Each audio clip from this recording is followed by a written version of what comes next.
Folks, Black Star Network is here. Hold no punches. I'm real revolutionary right now. Black power. Support this man, Black black media. He makes sure that our stories are told. Thank you for being the voice of Black America, Roland. Stay black. I love y'all. All momentum we have now, we have to keep this going. The video looks phenomenal. See, this difference between Black Star Network and black-owned media and something like CNN. You can't be black-owned media and be scared. It's time to be smart. Bring your eyeballs home. You dig?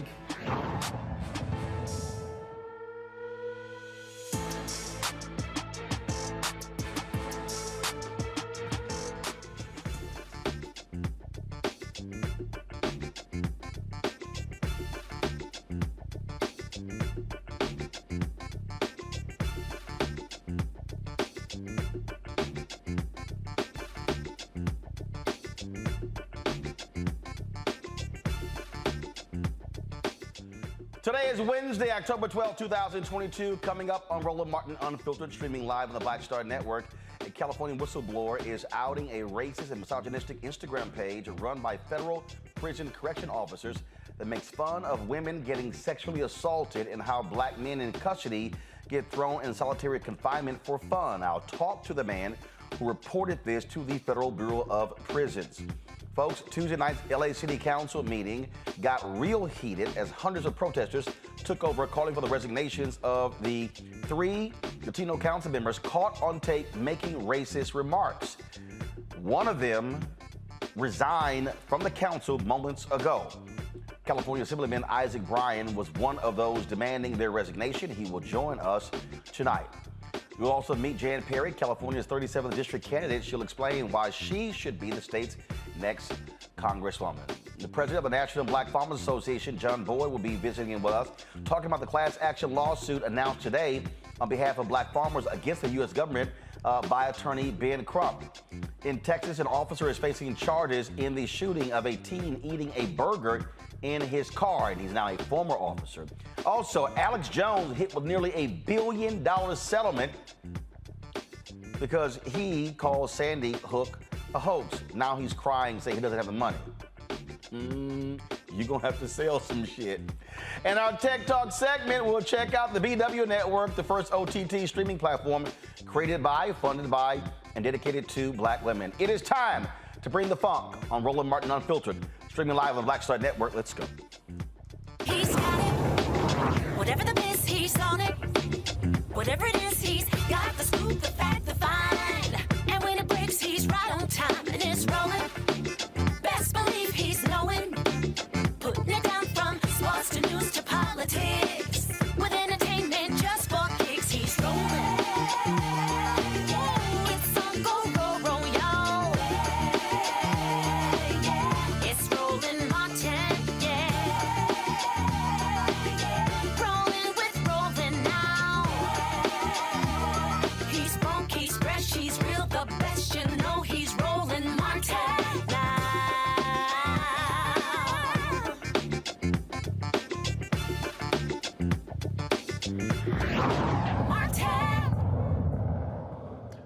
All right, folks, a story about a racist and misogynistic Instagram page mocking women getting sexually assaulted in a California federal prison is making headlines. It also talks about female officers sleeping their way to the top and black men in custody getting thrown in solitary confinement for fun, among other posts.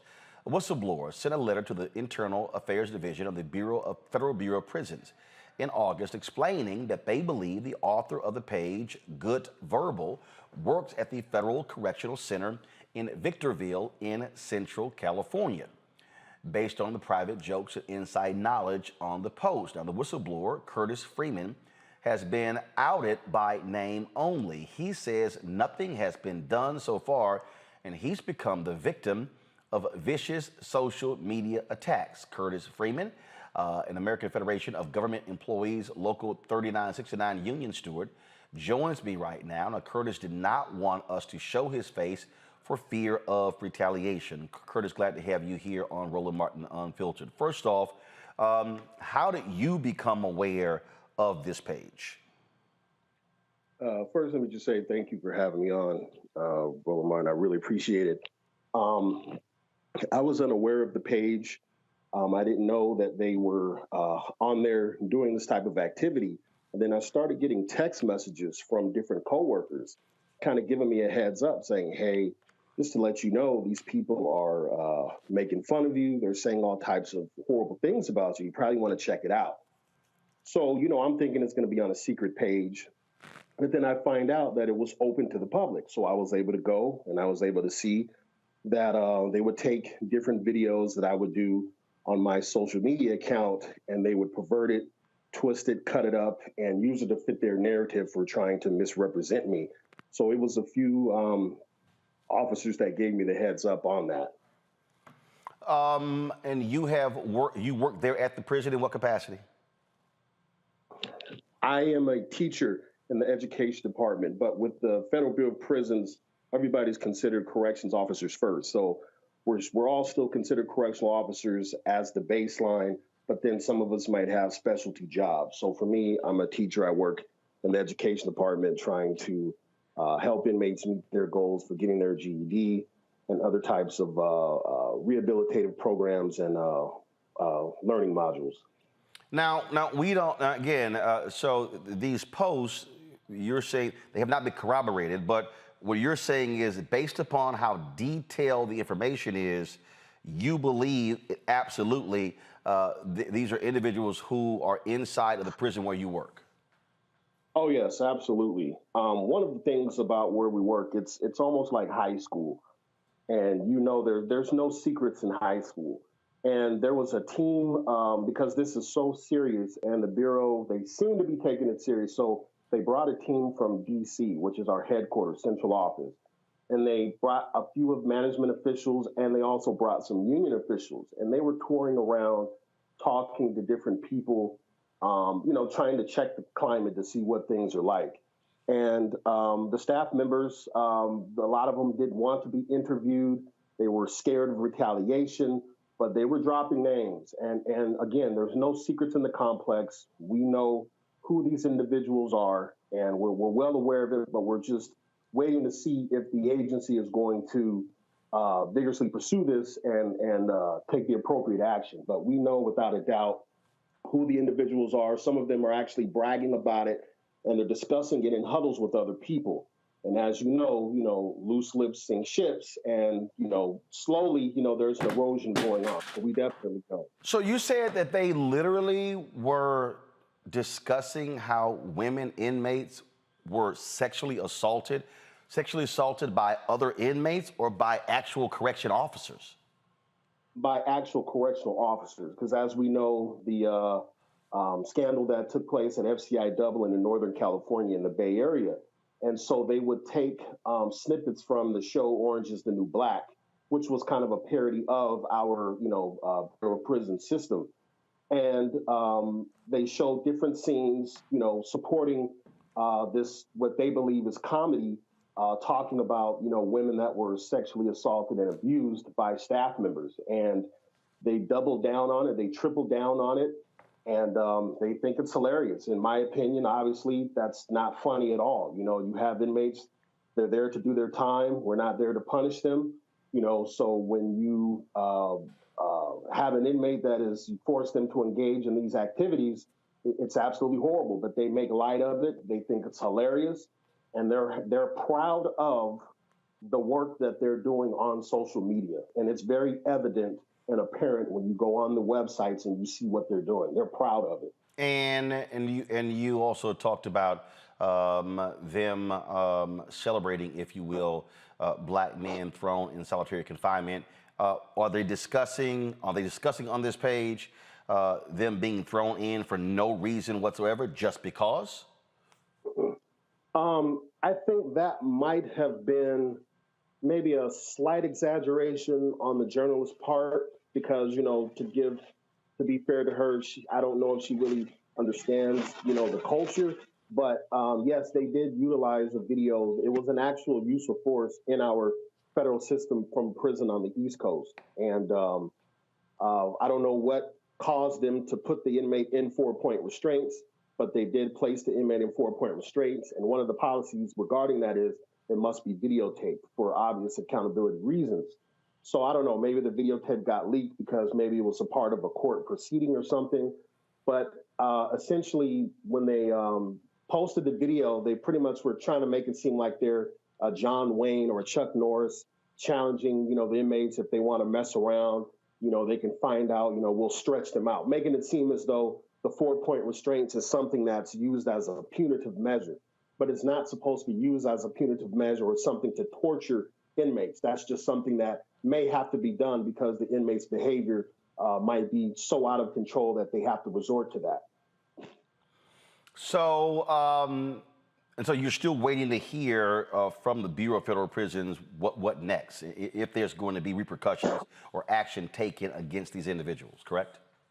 Yeah, we're waiting. We don't know where it's at this point. In the various articles, the Bureau, they say, the same pre-canned, processed answer or response that, they can't comment on it. They believe it's reprehensible. And if the employees that are involved, if they are Bureau employees, we will, take care of them. They keep saying that, but we don't know. And the interesting thing is, this is so horrible. And this is, in my opinion, it is a national law enforcement issue because you have people from all over the country within the Bureau that are engaging in this page, and they're encouraging this. And I know I had talked to management, and I told them that you have to think of this like a fire. A fire can only grow when it has oxygen. And clearly, our complex is providing oxygen to this fire, and institutions and employees across the country are supplying oxygen to this fire to grow. But I want to make it clear that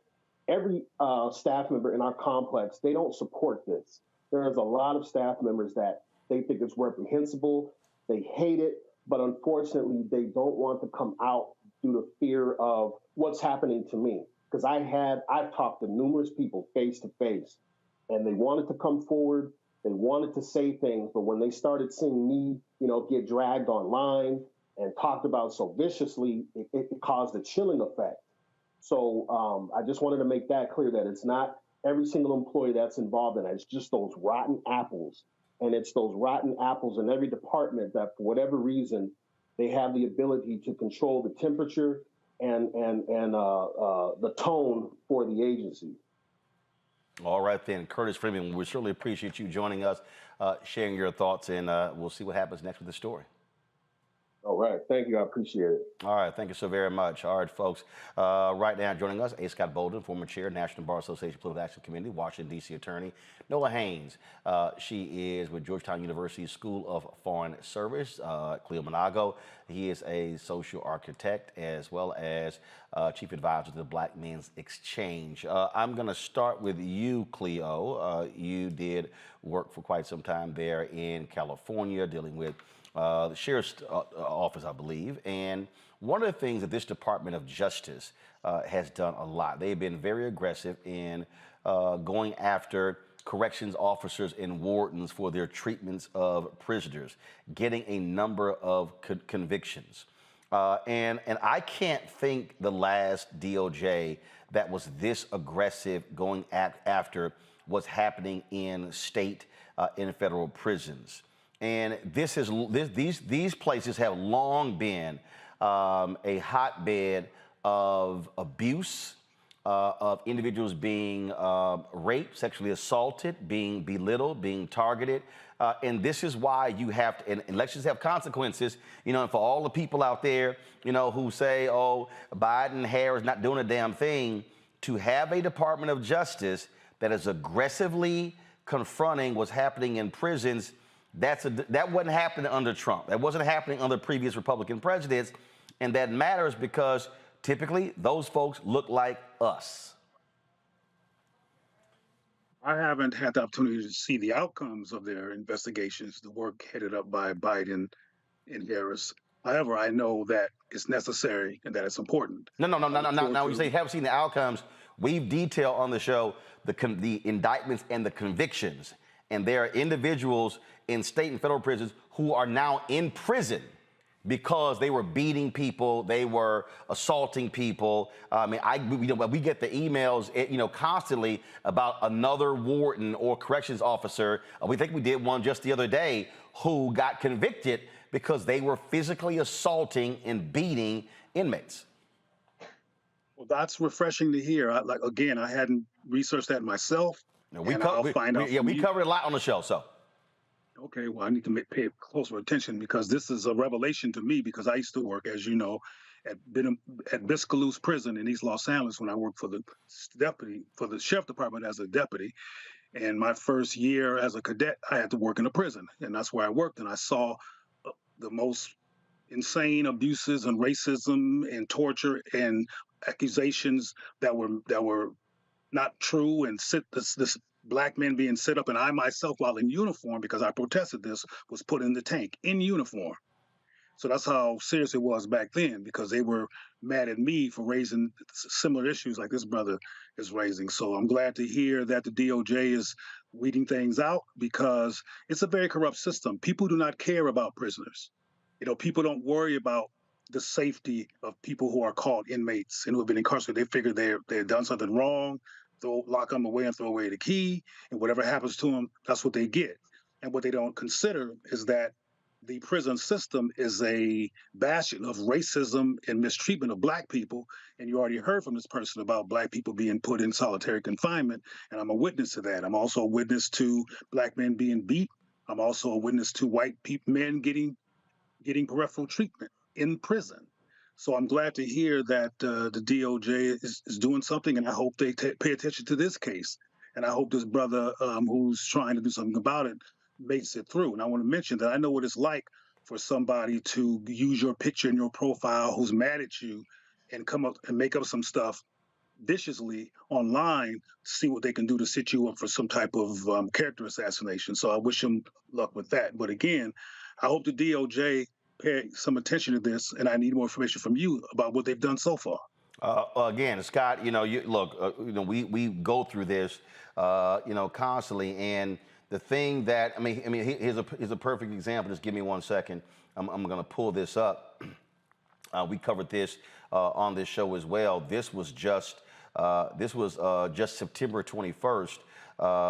Four former Georgia correctional officers sentenced for assaults on inmate and cover-up. That took place at the Valdosta State Prison. That's one example that took place. We've covered, again, other examples as well that have happened. And, of course, the Bureau of Prisons, Scott, falls under the Department of Justice.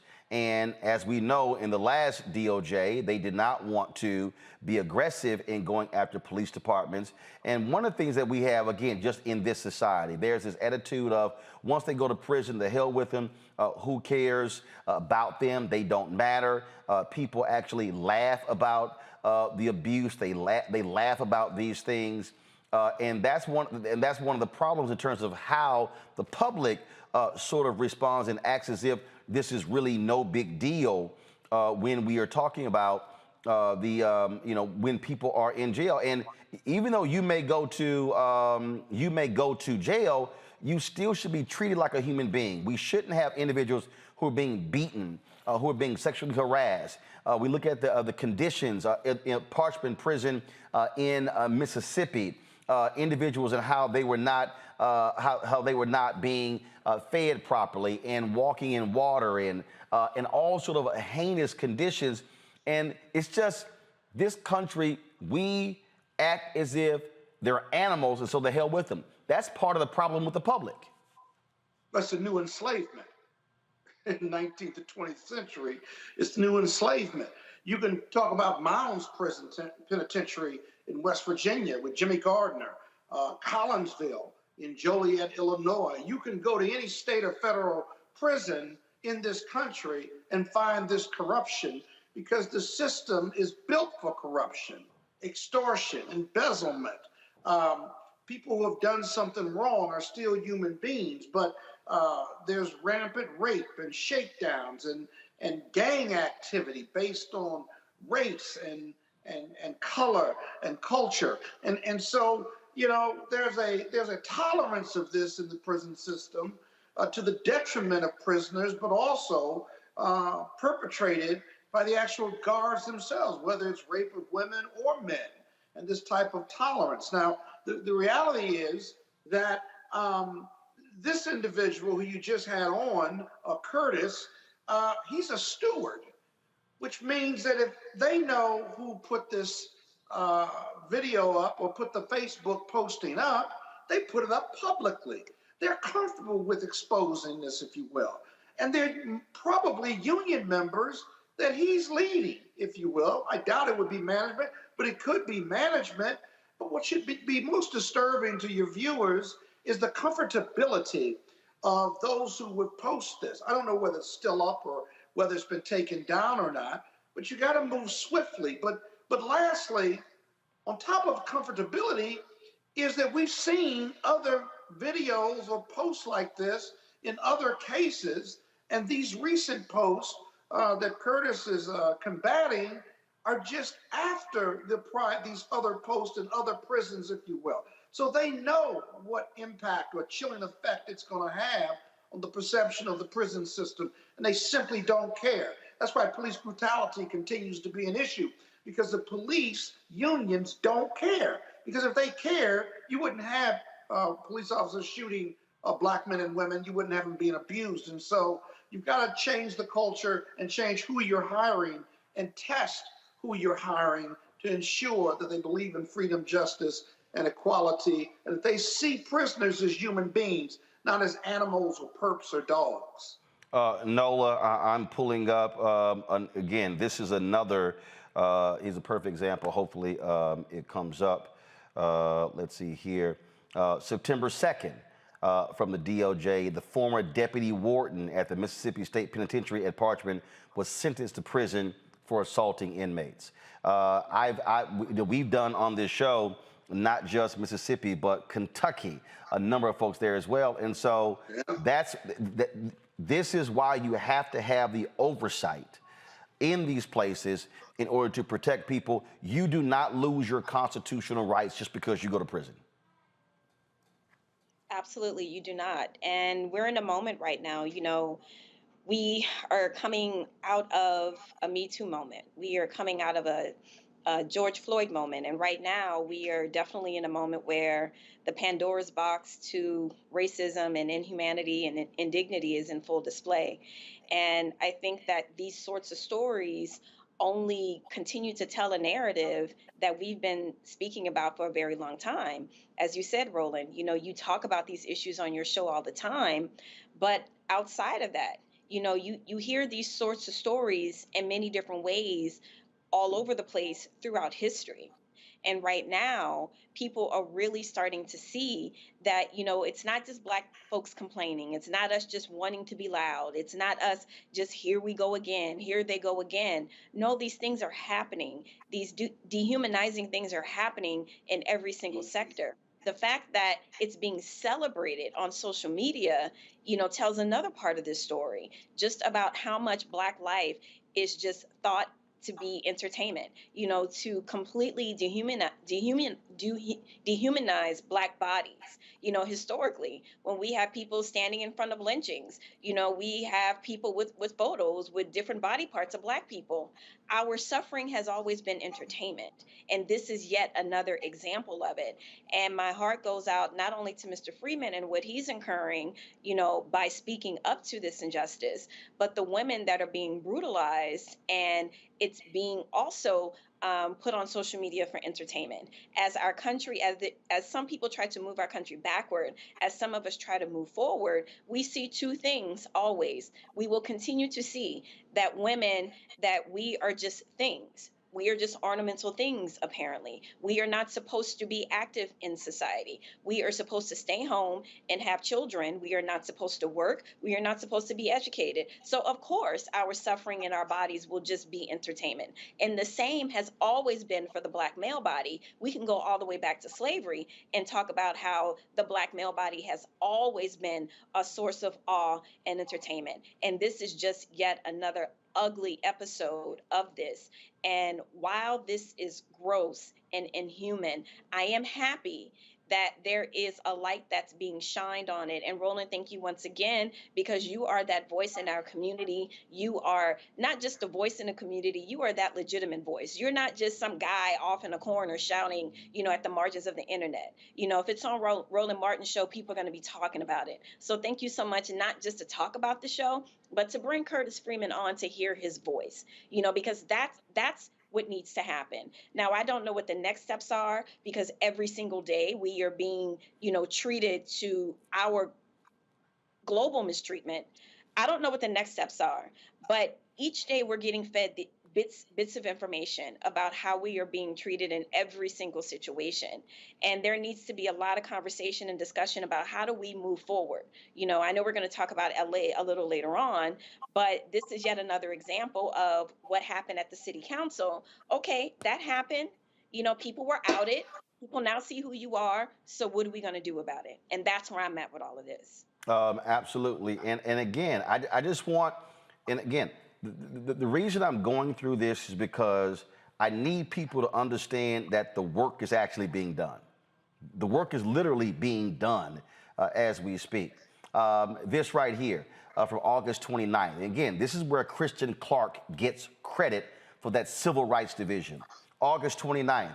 Former Eastern Kentucky correctional officer pleads guilty to assaulting restrained inmate. 27-year-old Jeffrey T. Havens is going to federal prison as a result of that. That's one particular one right there. Let me go to this next one right here. This right here. This is 5 days ago. Former Louisville, Kentucky corrections officer Darrell Taylor, 32, of course, convicted of using excessive force against a pretrial detainee 5 days ago. That actually took place. Here is another story. And the reason, and again, folks, this ain't the sexy stuff. CNN ain't covering this stuff. You're not going to see, for some reason, the White House press secretary not talking about this here. I'm going to show y'all one that's going to blow y'all away. This right here is in, let's see here, California. A federal prison chaplain was sentenced for sexually assault and lying to federal agents.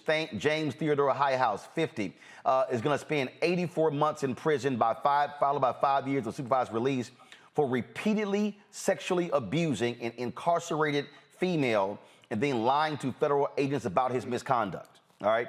So that was on August. That press release dropped on August 31st, 2022. Let me read. OK, here is Hawaii.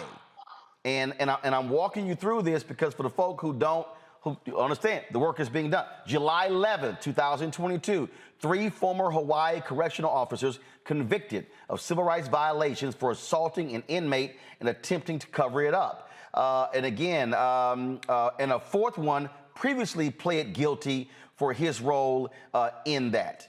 Okay, there you go. And those individuals, they actually in custody pending their sentencing hearings. And so I got one more that I'm going to pull up here. And this here is out of Georgia. Former Georgia supervisory correctional officer pleads guilty to felony for his role in attempting to cover up an assault on an inmate. That also was in Valdosta State Prison, Gary Statton, 31. So what did you see? Hawaii, Mississippi, Georgia. They've done action in South Carolina, California. This is why you have to have an active Department of Justice fighting these issues. And so that's why what this brother stated in terms of by reporting to the Bureau of Federal Prison is so important, because it absolutely matters. And so every time we see these convictions, we're going to talk about it. That's why we have this show. I don't give a damn what Fox News and CNN and MSNBC does, because they got their own agenda. We are showing you the work that's being done by the Department of Justice to hold these prisons accountable for their treatment of folks. And again, they largely are beating folks who look like us. And so these things matter. This is the consequence of who you vote for when you go vote for president of the United States. I got to go to a break. When we come back, we're going to continue talking about what's happening there in California with the LA City Council. Crazy there. Breaking news. One of those 3 Latino council members caught on tape making racist comments. She has resigned. The other 2 got to go as well. Folks, don't forget to download the Black Star Network app, Apple phone, Apple TV, Android TV, Roku, Amazon Fire TV, Xbox One, Samsung Smart TV. Please support us in what we do. Your dollars make it possible for us to travel around this country covering the issues that I guarantee you the other networks do not cover on a consistent basis. Send your check and money orders to P.O. Box 57196, Washington, D.C. 20037-0196. I made a trip to the post office today. I go once a week. It was filled with a lot of your checks and money orders, and so I appreciate that. But we have to raise $100,000 each month, y'all, between now and the end of the year in order to make sure that we are covering our costs because, again, all the stuff that we do, it actually costs money. And we're not getting the advertising support that CNN, MSNBC gets. So trust me, your donations absolutely matter. Cash App, $RM Unfiltered. PayPal is RMartin Unfiltered. Venmo is RM Unfiltered. Zelle is Roland at RolandSMartin.com. Roland at RolandMartinUnfiltered.com. And don't forget to get your copy of my book, White Fear, How the Bryan of America is Making White Folks Lose Their Minds. Ben Bella Books, Amazon, Barnes & Noble, IndieBound, Bookshop, Chatter's, Books A Million, Target. Also, download it from Audible, or you can get it from your favorite black bookstore. We'll be right back.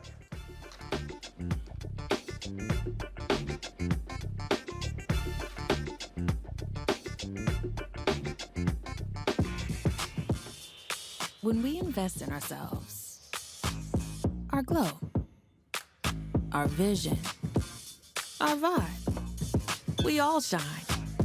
Together, we are Black beyond measure. Libraries empower the community with education. Liberia Economic Development Initiative, LEDI, is hosting the International Life Changers Awards and Liberia's bicentennial to celebrate LEDI building the country's first modern public library and technology center. Join event host Roland Martin. Our honorees, Reverend Dr. Jamal Bryant, Zernona Clayton, Thomas Dortch Jr., Dana Lupton, Dr. Tammy Graysteel on October 29th at the CNN Center, Atlanta. There are no public libraries in Liberia, but together we can change that.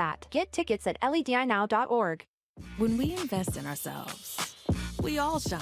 Together, we are Black beyond measure. Hey, I'm Donnie Simpson. Hi, I'm Eric Nolan. I'm Shantae Moore. Hi, my name is LaToya Luckett, and you're watching Roland Martin Unfiltered.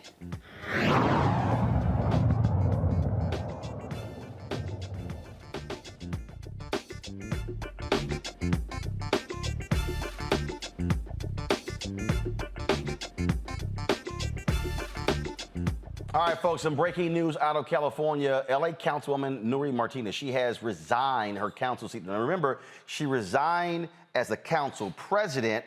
She now has resigned her seat from the city council. She was one of 3 city council members who was caught on tape making racist remarks about African Americans, about the black child of a fellow city council member. Kevin De Leon, Nury Martinez, Gil Cedillo, all council members, Ron Herrera, who leads the Los Angeles County AFL-CIO, he's already been forced out. He's already resigned. So of those 4, 2 have quit. The pressure continues on Kevin De Leon and Gil Cedillo for them to also quit. Last night, folks, it was a contentious city council meeting, and F-bombs were flying left and right as protesters showed up making their thoughts clear about this leaked audio. Listen to this.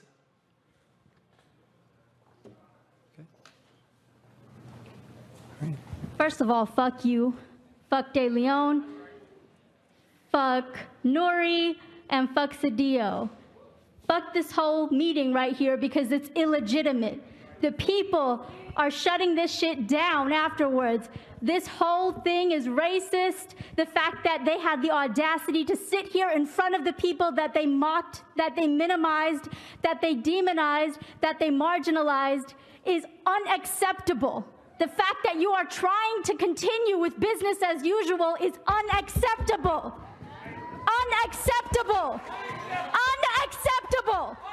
We are the people and we are the voices who matter in this room right now, not yours. I yield the rest of my time, but fuck this. Thank you. Next week. Well, she was real clear in how she felt. Folks, the white city councilman, Mike Bonin, who he and his husband adopted a black child.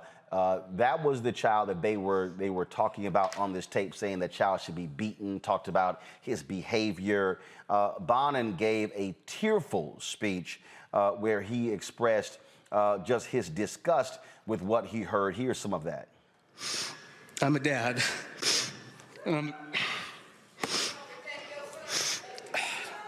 I'm a fuck.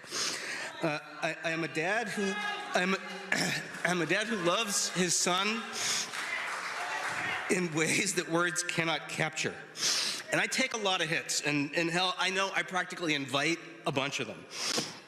But my son, man, that makes my soul bleed, and it makes my temper burn. And I know I'm not alone, because Los Angeles has spoken, and it feels the same way. When the LA Times called me on Saturday, I was out of town and I was away from my family. And the reporter summarized some of what was on the tapes. And my first instinct as a father was to implore them, don't run the story or at least be vague. Please say made racist remarks about my son, but I didn't want to see the specifics in print. I didn't want him to have to hear them or read them someday. And I also knew that the tapes contained much more, learned even more in the past couple of days, much more than the comments about my son. And as the white father of a black child, you stumble and you fuck up, and you try to do your best to be a parent and an ally. And I get it wrong a lot. I get it right sometimes. I knew that I did not want this story about virulent anti-black racism to be centered on an angry white dad. And you know, I was afraid this was going to be in the California section. It's been in international news. You know, these words, they cut and they stung. You know, I know that I can never really know or comprehend or feel the weight of the daily relentless racism, anti-black racism that my son is going to face. But man, I know the fire that you feel when someone tries to destroy black boy joy. Joining us now is California Assemblyman Bryan. He attended the meeting and expressed his support for the council members to quit. Glad to have you here, Assemblyman. And this is, what's crazy is the fact that they're acting like they can't leave. I mean, right. Martinez resigned today, but Cedillo and De Leon, they actually are acting as if they can survive this and reconciliation. No. You can have reconciliation, but you can't be on the council. Right. And I want to, thank Nuri Martinez for doing the right thing and stepping down and stepping aside. Yesterday, Kevin De Leon and Gil Cedillo showed up to the council meeting. The audacity to look the public in the face like everything was okay and we all needed to calm down. I wasn't going to let it stand. I was proud to be there. I stood behind Mike Bonin as he gave those remarks, and I felt the weight of them then, and I felt the weight watching them again just now. Give folks an understanding of what you're hearing, because what these individuals, said on there, they were not pushing back. It was racist comments. But they also were talking about how to limit black power. Right. They focused Latino power building, which is important in Los Angeles. It's important to build political representation, but they focused it and rooted it in black erasure. And that is wrong. And they used the tools at their disposal to effectuate that, whether it was tokenizing a black council seat in crisis, whether it was drawing districts that would think about how to carve up institutional assets so that they would someday be represented by Latino members, whether they would draw the kind of districts that would fight off opposition from other Latinos running who wanted to build in solidarity with all communities in Los Angeles, including black communities. There was everything on that tape you needed to be infuriated. And it wasn't just black folks they took shots at. There was anti-Semitism. There was anti-indigenous things being said. The Armenian community in Los Angeles that is proud and strong, they took shots there. It's unforgivable. I'm looking at this tweet right here from Tennille, who's a justice journalist, and he says here, wild to see some of the most recent tweets by Kevin De Leon about the work he and Nuri Martinez were supposedly doing on behalf of tenants right before the leak of a recording that exposed how they were redistricting in Los Angeles to dilute the power of renters. I mean, so we now know exactly how they felt in real time because of what they actually said that came out of their mouths as opposed to these BS tweets. Right, and I'm not just an elected official in Los Angeles. I'm also a renter, right? And so to see the way they would marginalize people who have been struggling during the pandemic, struggling to get their economic footing and mobility, there was political violence on those tapes. And they've actuated that violence and policy decisions over the last year from that tape was when it was recorded to when it was released. But I have no doubt that decisions had been made even prior to that had a negative impact on the very same communities that they've shown to show a disdain for. And obviously, the two of them have not quit, but the pressure is going to continue. It is going to be relentless. Oh, yeah, they're coming down. I mean, once the president of the United States has got you on the radar and condemned your actions and called for your resignations, it's purely hubris that allows you to continue pushing this on. But the people won't have it. The people are ready to heal and unify. All the communities in Los Angeles are ready to unify, but it doesn't start until this accountability is taken. We need those resignations. All right, Assemblyman Isaac Bryan, look, keep us abreast. We're going to keep watching this story, but you're right. They absolutely have to go. Appreciate you, brother. Thanks a lot. Nola, I want to start with you. You're there in Los Angeles. I mean, this is explosive. It's been talked about everywhere. And the thing is, they pissed off a lot of different communities. Black people, but they pissed off the Koreans, they hit the Armenians, they pissed off other Latinos. I mean, they hit everybody. You know, it hits home. It's very personal. You know, first of all, when I first moved to California in high school, you know, I'm from the deep, deep, deep South, and I'd never experienced racism.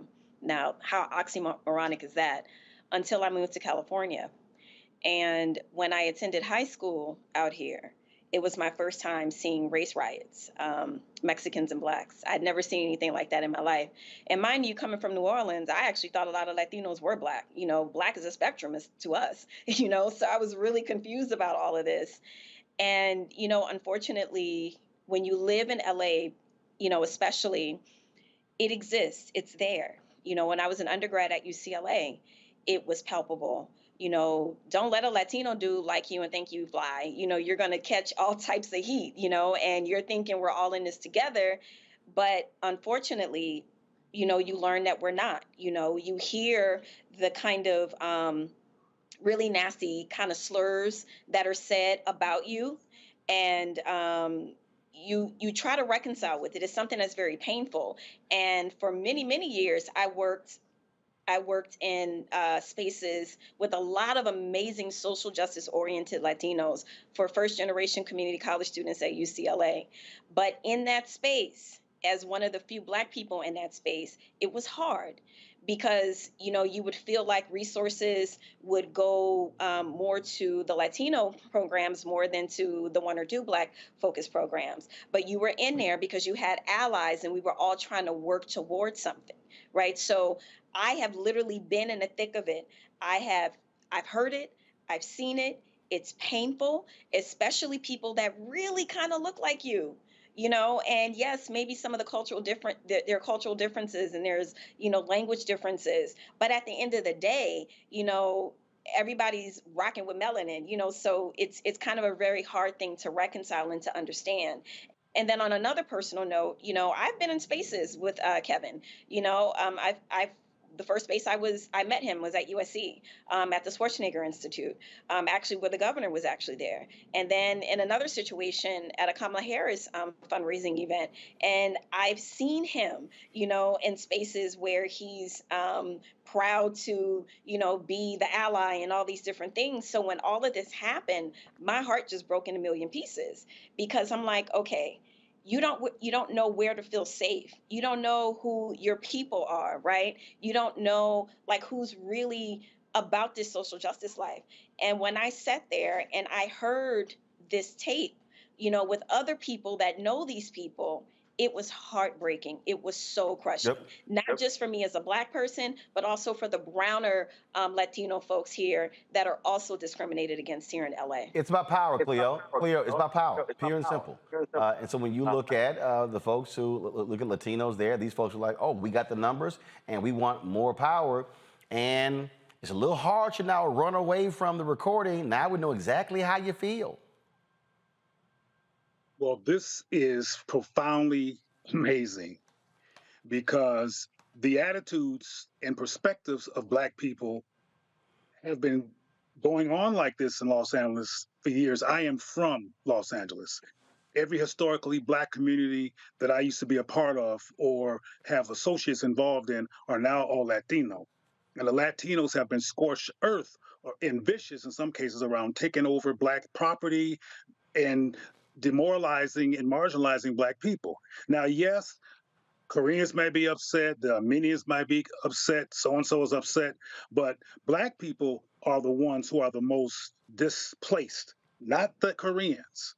All these other people who are supposedly upset right now, because frankly, pardon me for sounding so cynical, it's politically correct now to act like you care about Black people because this very powerful group called Latinos have gotten busted.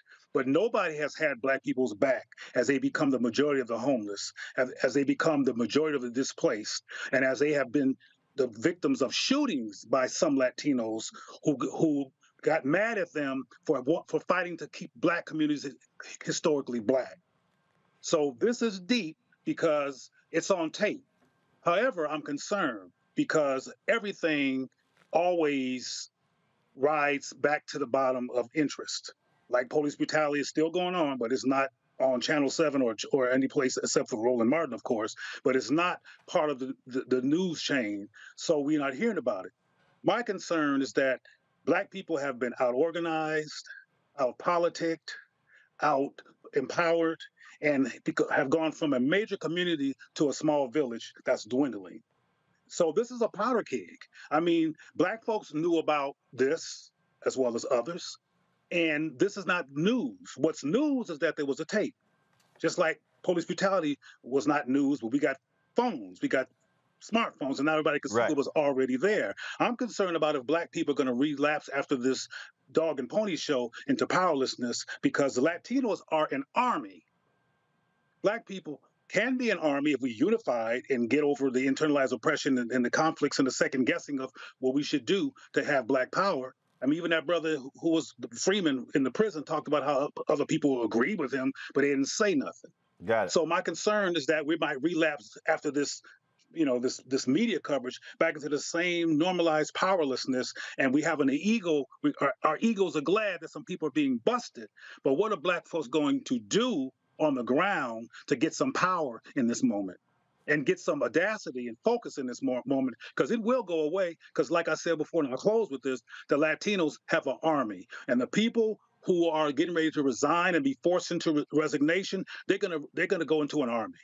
And they're gonna have support one way or the other. What are the Black folks gonna do? Are they gonna have each other's back now when they realize that they are at risk because of how other groups have treated them? And again, these Armenians and Koreans and stuff are all upset. I'm not having it because Black people have been under attack the whole time, and now it was PC to say I care. Go, Scott. Yeah, are you really surprised at this conversation among Latino elected officials? Are you surprised, or are you surprised that it was caught on tape and released to the public? Because it's offensive, because it gave you a window into a power discussion among Latino elected officials. But skinship ain't friendship. And don't you almost politically have to presume that whether you are, quote, a non-majority group and you're growing with power, that power is contagious, and these conversations weren't really rooted in racism, but were rooted in power. I'm not letting them off the hook. That's both. Because I don't see how a Black kid who's 3-4 years old jumping off a float and acting up We've all had kids or nephews and nieces, and kids are going to do what they're going to do. But to label the kid a little monkey in a political conversation is just highly offensive. If you know how hard it is to be a parent, let alone a white gay parent of a black male child.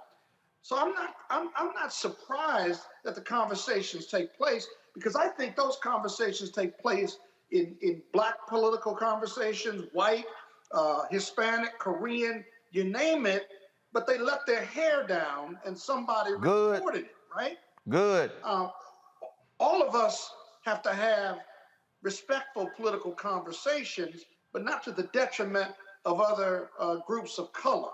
And to me, that's the most offensive part. Well, bottom line is this here. Now we know how they feel. They asses got to go. As simple as that. But you knew that already. No, Scott. That's not true. You didn't. Scott. That's not true.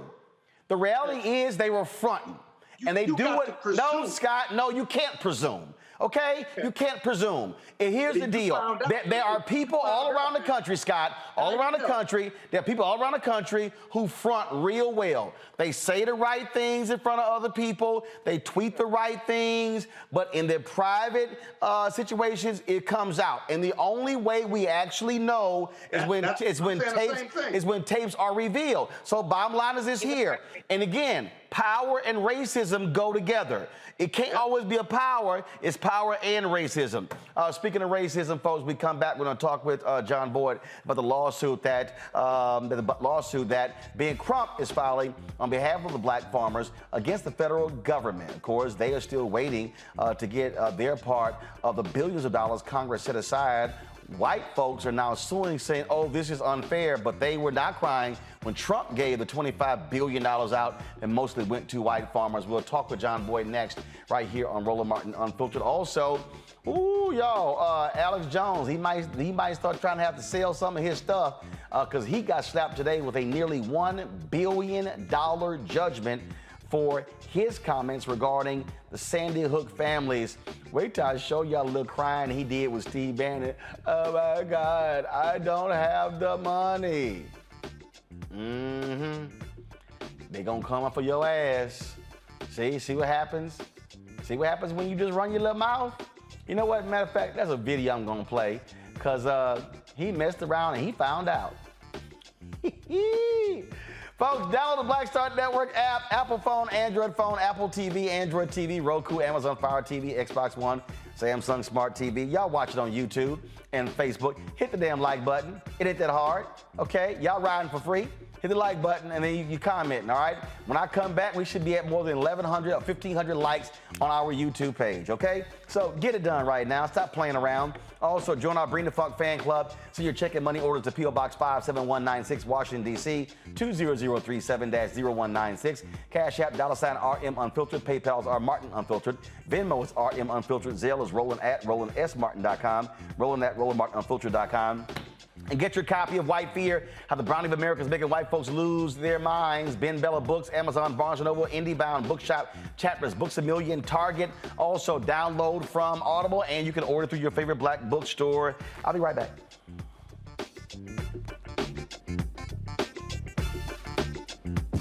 When we invest in ourselves, we're investing in what's next for all of us. Growing, creating, making moves that move us all forward. Together, we are black beyond measure. Pull up a chair, take your seat. The Black Tape with me, Dr. Greg Carr, here on the Black Star Network. Every week, we'll take a deeper dive into the world we're living in. Join the conversation only on the Black Star Network. When we invest in ourselves, our glow, our vision, our vibe, we all shine.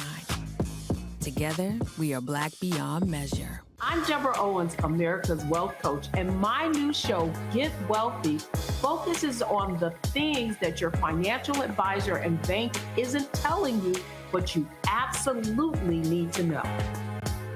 So watch Get Wealthy on the Black Star Network.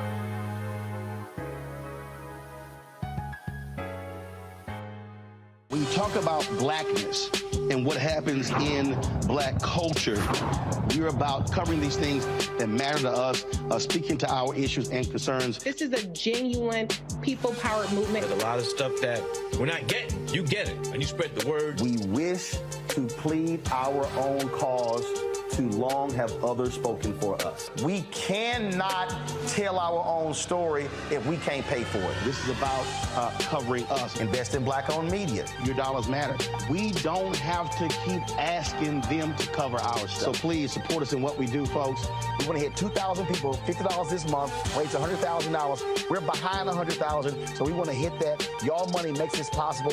Check some money orders. Go to P.O. Box 57196, Washington, D.C. 20037-0196. The Cash App is $RM Unfiltered. PayPal is R Martin Unfiltered. Venmo is RM Unfiltered. Zelle is Roland at RolandSMartin.com.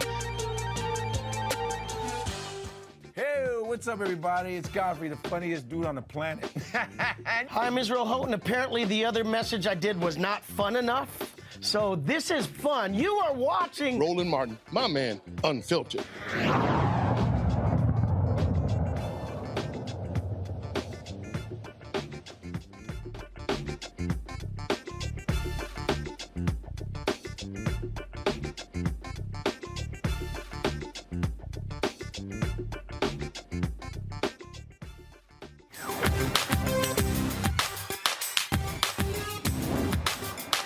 Been frozen out. Facing an extinction level event. We don't fight this fight right now. You're not going to have black-owned media.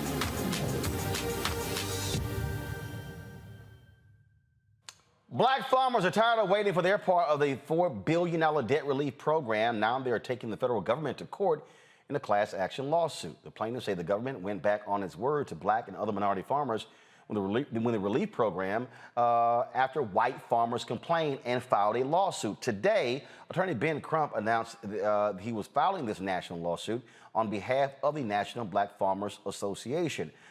They have been greatly impacted by racism when it comes to the U.S. Department of Agriculture. They've been fighting for a very long time, and then finally, when the money was allocated by Congress, they thought finally some relief. Well, then you had white farmers led by that racist Stephen Miller, who worked for Donald Trump. They filed a lawsuit claiming reverse racism, that this was grossly unfair, even though under Donald Trump, some $25 billion went out to farmers, and black farmers barely got any of that money. Joining us now is John Boyd. He is the president of the National Black Farmers Association. John, I'm glad to have you on the show. This is what the USDA announced. They released a statement. They said the USDA strongly supported the ARPA Section 1005 program and was ready to make payments to direct loan borrowers. However, the $5 billion that was intended to help farmers was frozen by 3 nationwide injunctions that prevented USDA from getting payments out the door. The government vigorously defended this program in the courts, but because of these injunctions, the $5 billion provided in ARPA remained frozen. This litigation would likely have not been resolved for years. Your response to that? Well, I don't think the administration moved quickly enough to get the money out in the first place. So they had enough time to get the actual debt relief to black farmers, but instead they drug their feet and allowed white farmers not just to file one suit.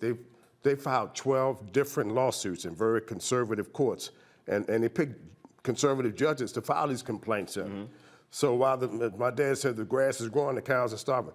So we still didn't get the money. Mm-hmm. And then the administration came out and repealed it and replaced the language. Now, when you say repealed it, what does that mean? They repealed the $5 billion in debt relief. Well, $4 billion in debt relief, and there was $1 billion for discrimination. We're going to talk about that too. But they actually repealed it and replaced it with language that says farmers who have been distressed. So now we have to compete with white farmers in this actual pool of money too, Roland. So instead of the money's going to the 14,000 black and other farmers of color, and I want to remind you, those 14,000 are actual farmers. Those are the persons who actually own land, which is why I was fighting so very, very hard for debt relief. And white farmers said, well, you know, it's unconstitutional. It's some new loan program that has excluded white farmers. is anything further from the truth. Debt relief, I was on your show in 2009 saying how we didn't get injunctive relief in two forms. Land and inventory, the government had 1.5 million acres of land that came from black farmers, and we were supposed to get the land back. I didn't get my land back through my settlement, and none of the other black farmers got it. And the second part of that injunctive relief was the actual debt relief.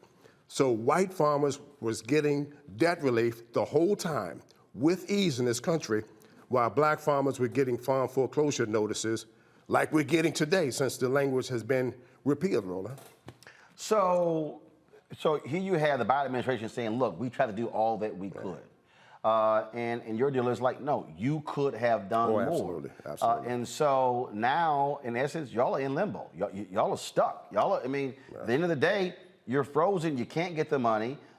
People are still dealing with the issues, dealing with COVID. And it's sort of like you got to wait till this thing is resolved in the courts, which could take years. And they said that's why they repealed it. But also, what the repeal did is open Pandora's box. So now the administration, USDA, started foreclosing on black farmers. And that's why I was asking the leadership, Senator Chuck Schumer had a meeting with him about a week or so ago, Clyburn and other leaders, Democratic leaders, to put a real farm moratorium in place while the administration try to figure out what the sand world they're doing. We should not still be losing our land because the administration drug its feet. And Roland, you also covered when they said they were sending former Secretary Vilsack back to USDA. As you know, I wanted Marcia Fudge, and I think I would have had far more better results with former Congresswoman Marcia Fudge than we're getting with Secretary Vilsack. Vilsack is a very skilled politician where he says just enough to get by as far as it goes for black farmers. But I don't believe that his heart is in the right place in resolving this. So here we got 14,000 farmers of color, no debt relief, and we traded 120% debt relief. So you get 100% write down, 20% to pay their taxes and so on and so forth. We exchanged that language to appease white farmers to say farmers are distressed farmers, which are now white farmers. Which is race-neutral language. Race-neutral language. As opposed to, and again, when Trump with his export, whatever the hell he was doing against China, again, they sent $25 billion that mostly went to white farmers during the 4 years he was there. It all went to white farmers. These folks here now tripping about this $4 billion that's going to black and minority farmers. Well, and that's the case here. And what the listener needs to understand is 1.9 trillion acres of land in this country. Black farmers own 20 million acres of land. Why do you have to have all of our land out of 1.9 trillion acres of land in this country? Why do you need every single acre that came from black farmers in this country? And they're still trying to take our land. So for the people that don't understand what the fight is about saving historical land that came from slave families, sharecropping families who were able to buy land after the Civil War. We don't want to lose another acre for some nonsense. And I'm trying to actually find that was a graph somebody had put out that showed the amount of land that black farmers have lost over the years. From the Virginia Delmarva line all the way down Mississippi, Arkansas, Louisiana.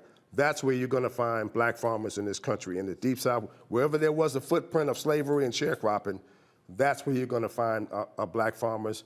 And that's what the whole fight is about. And that's why I was pushing President Biden to put a real farm moratorium in place that would include guaranteed loans through these banks who got bailed out and they still want to take our farms, direct loans, and other agricultural lending institutions such as Farm Credit should not be selling our farms while we're trying to figure what the sand world the administration is doing. Questions from the panel. Scott, I'll start with you. Yeah, good evening. The issue with the legislation was that it was race-based versus race-neutral. And you had these legal injunctions. And so you've got a lot of legal hurdles to come over. And I presume you're not a lawyer, but from a legal strategy point, Are you suing for all the past ills of black farmers, or are you suing to get your $4 billion that was promised but then later repealed? What was this question, Roland? Are you suing for in totality, or are you suing trying to get the $4 billion? We're suing to get debt relief for all 14,000 farmers of color. That's the first thing. The lawsuit entails two parts. And first of all, I would like to recognize Ben Crump for coming to the rescue for black farmers and taking this case on when many others didn't have the guts and tenacity to do so. He stuck his name on that complaint.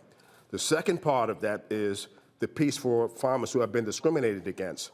That piece, Roland, was not tied up in federal court, yet and still Vilsack didn't settle one case for farmers who have been discriminated against. So now they want me to believe all of a sudden he's going to put this measure in place for me. It's like the fox watching the hen house. I'm going to trust the very agency that discriminated against black farmers to all of a sudden, we're going to fix this for you, John, right now. Just bear along with us. That's the message that I'm getting from the administration. So the lawsuit entails those two. Mr. Bonner, who was out there today, they've garnished his Social Security check. They're trying to foreclose on his farm. The man's 80 years old. His wife died a couple years ago. Why are you trying to take this man's farm when he was supposed to get 120% debt relief from the United States government? Wow. Cleo. My first question is, how long has Mr. Crump been with you? Well, he just announced the suit today. All right. So I've been trying to follow this. Since you started bringing this to the public's eye, into the government's eye, has there been any level of progress? And what is the perfect answer to what you're requesting?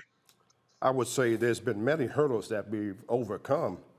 We had two settlements over the past 30 years, and this is a almost 4-decade-old fight now. And a lot of this issues has been followed by this man here sitting to my left. He's highlighted this issue time and time again. I fight with PepsiCo. I fight with all of these big companies. This is not a new issue to this show. He's been covering this show the whole time. So you have to keep in mind that this isn't a new issue. Ben Crump worked with us on another issue with the agriculture company some years back, and he stepped up to the plate. The real fix would be, one, the administration stop farm foreclosures, a full across-the-board moratorium, and honor its commitment to the broken promise of paying all of the black farmers debt relief, 120%. This is a broken promise. The black farmers signed the contracts, everyone signed them and sent them back in, thinking that they were going to get 120%.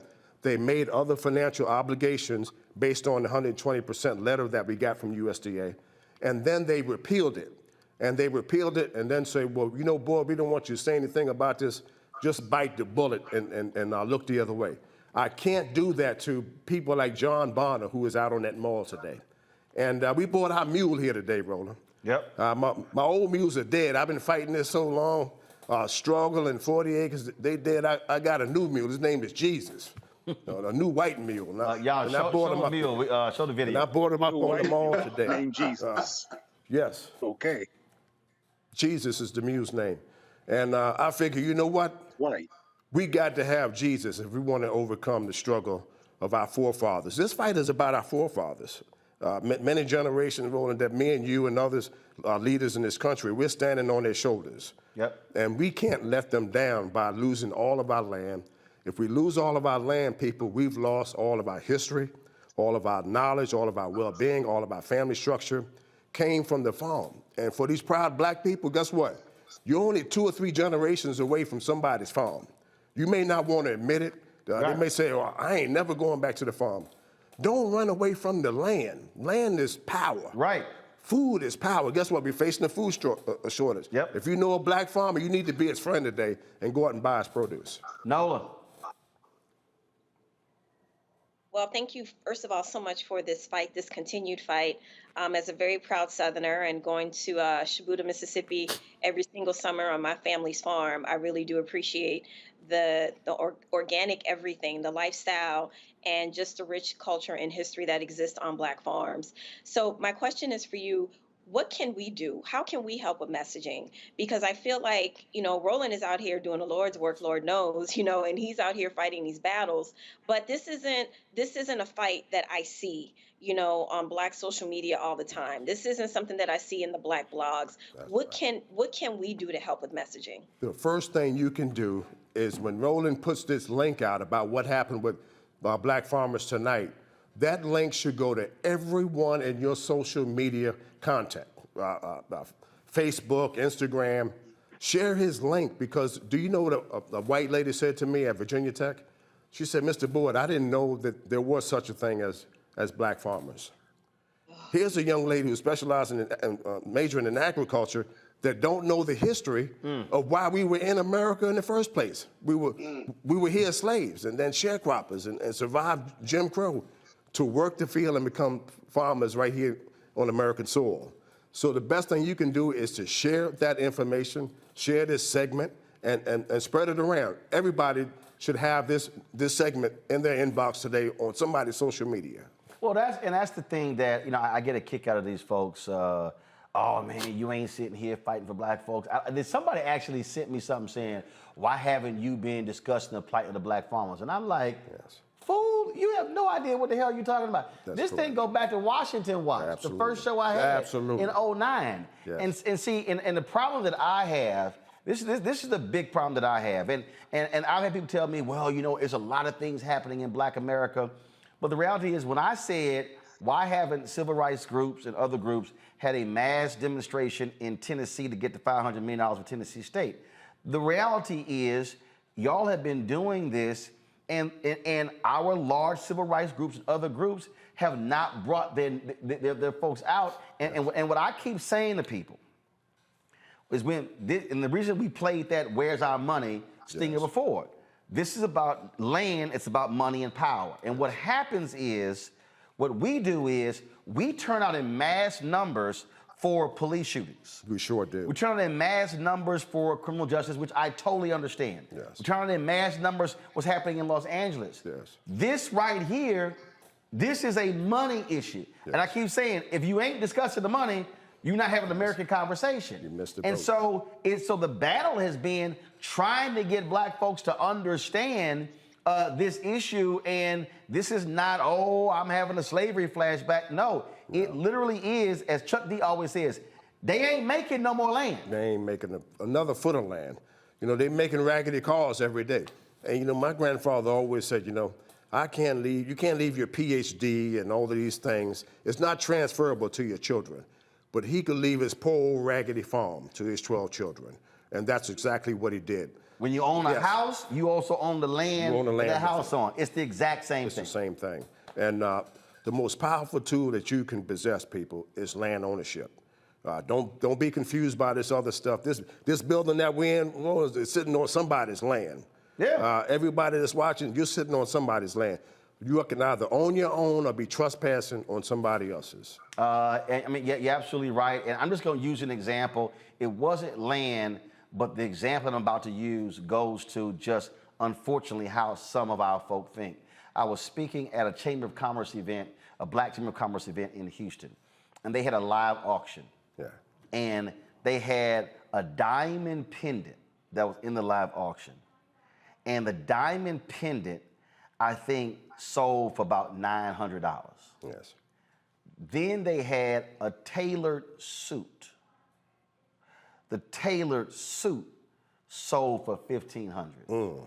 And I was sitting at the table, and I said, "That's a damn shame." And somebody said, "Why you saying it's a damn shame? That's $900 and $1,500. That's $2,400 for the organization." I said, "You do know you can sell that diamond pendant that's right. to somebody else. You can't sell no damn tailored suit." That's right. Because it's tailored just for you. It's tailored just for you. And they looked at me and they were like, "Damn, I ain't never thought about it that way." I said, "Think about how you spend money. That's right. And so the point is, what is actually an asset or just what's on your ass? It's a difference. Or two hands are scratching with. And Roland, I want to take people back to 2009 because that's exactly when we were trying to get the settlement finalized with President. If you don't know, Pickford. Yes, the former President Barack Obama. I called you and I told you, I said, Roland, this thing failed 9 times in the Senate. And you said, could you get there? And I said, yes. You asked me, what legislators are giving you problems, board? I gave you the names, and your listening audience started blowing their phones up. That's the power of what you do from where you're sitting. And that's the difference that you made in those black farmers' lives. 22,000 black farmers received $12,000 for taxes and $50,000 for a settlement. Yes, a lot of them didn't get it or should have got it, but 20,000, 20,000, yes, got $1 billion in this country. And guess what? I think I would have been stuck in the Senate if you hadn't raised the voice and the black conscience of people watching. That's the power of unity and having a voice like you that can come in and say, this is what's going on right now. Well, keep us abreast of and what you need our folks to do, because it's absolutely taking our audience and pushing them to call, pushing them to write, pushing them to email, pushing them to tweet. Is there a particular hashtag y'all are using?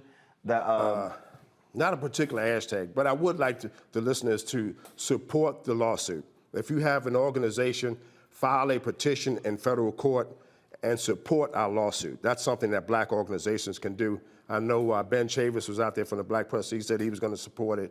We need people that are head of these organizations to file a petition in federal court and support it. Go to nationalblackfarmersassociation.org and support our organization. Everybody should be a member. Everybody eats, don't they? People just think farming and, oh, I don't have any relationship to farmers. Mm-hmm. You just ate dinner somewhere. It's about 7 o'clock somewhere in America, and a whole lot of people just ate dinner. So support us. That's what we need right now. So what I'm gonna do is, I got a group. I got them on chat group with about 18 civil rights groups, and definitely hit them up with that.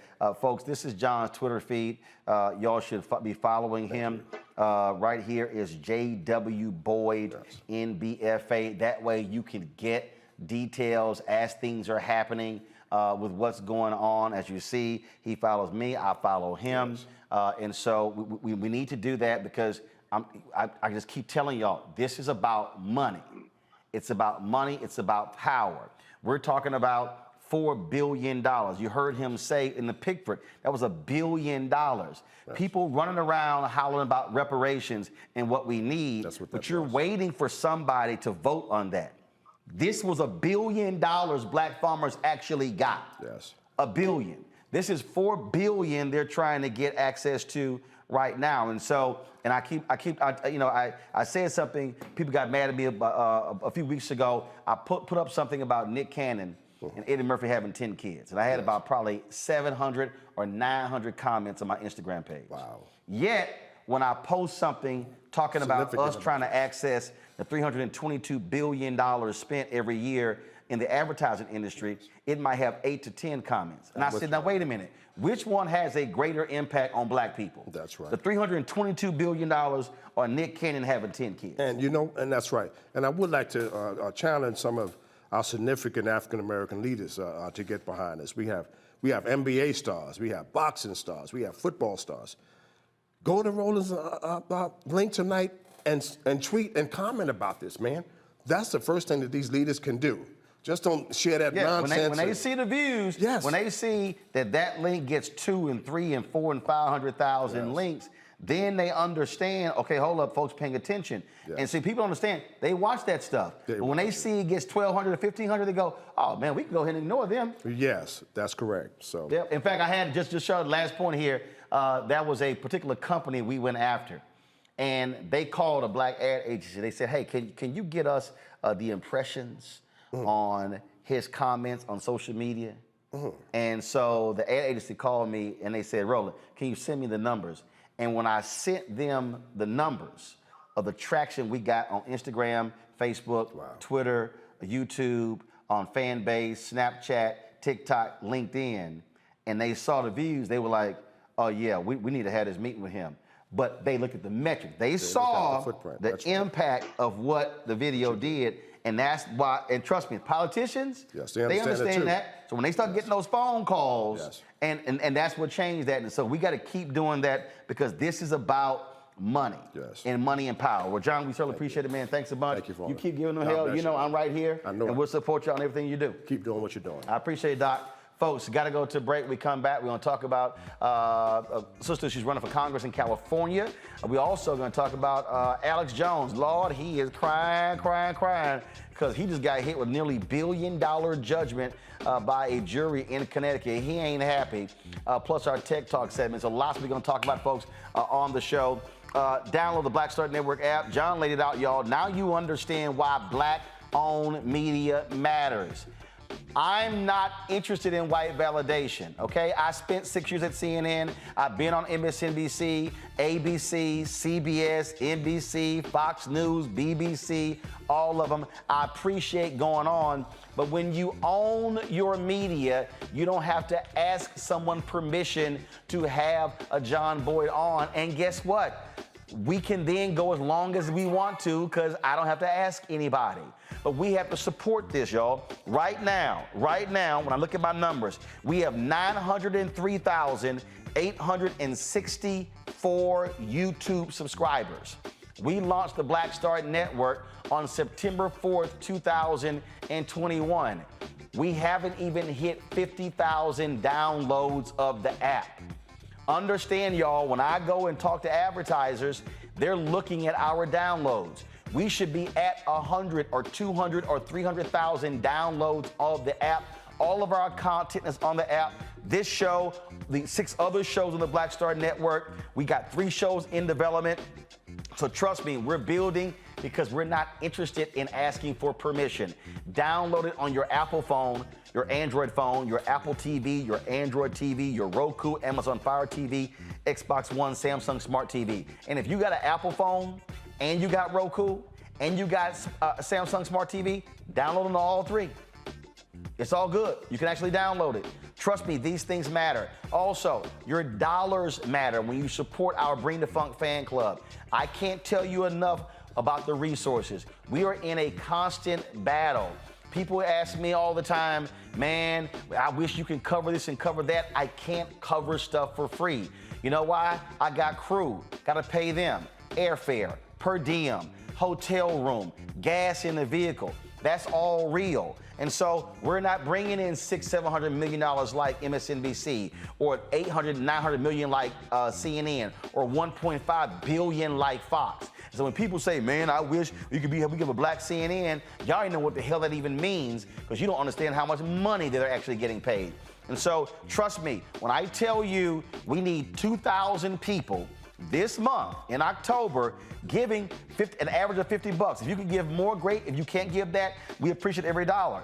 If 2,000 of our people, like right now, there are 3,000 people literally watching on our YouTube channel right now. If 2,000 people this month gave $50, that's $100,000. Let me be clear with y'all. I need y'all to understand.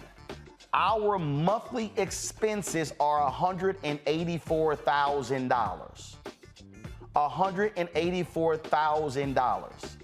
That's this show, 6 shows, rent. Y'all didn't understand, our Comcast business bill is $3,000 a month because we gotta have fiber. This ain't no regular house Wi-Fi, y'all. And so understand when I'm walking y'all through what expenses are, this is real, and so your dollars matter.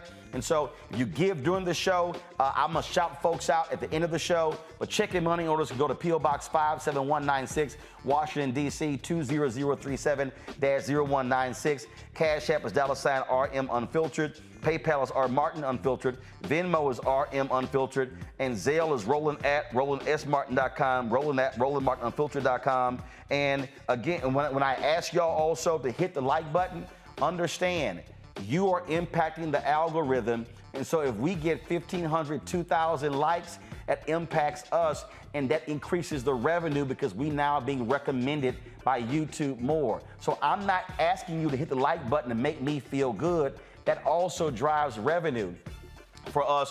And I can tell you last month we had a record amount of revenue on YouTube. We were $70,000 higher than we've ever hit because people were recommending our videos. And so when John says, click, recommend the link, hit the like button and forward it, that also drives revenue. So I just need y'all to understand what's going on here. So please support us. Got to go to a break. We'll be right back on Roland Martin Unfiltered.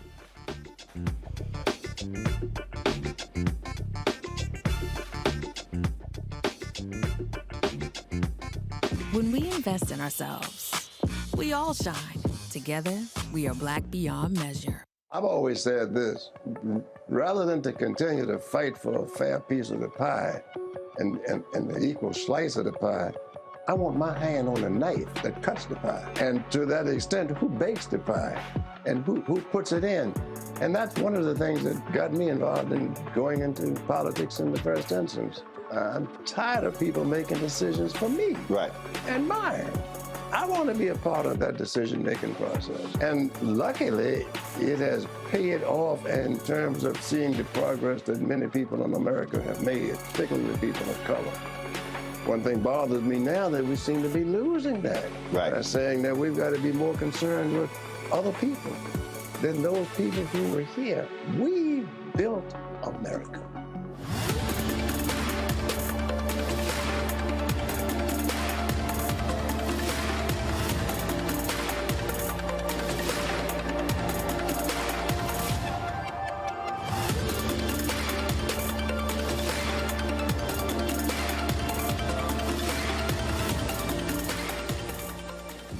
When we invest in ourselves, we're investing in what's next for all of us.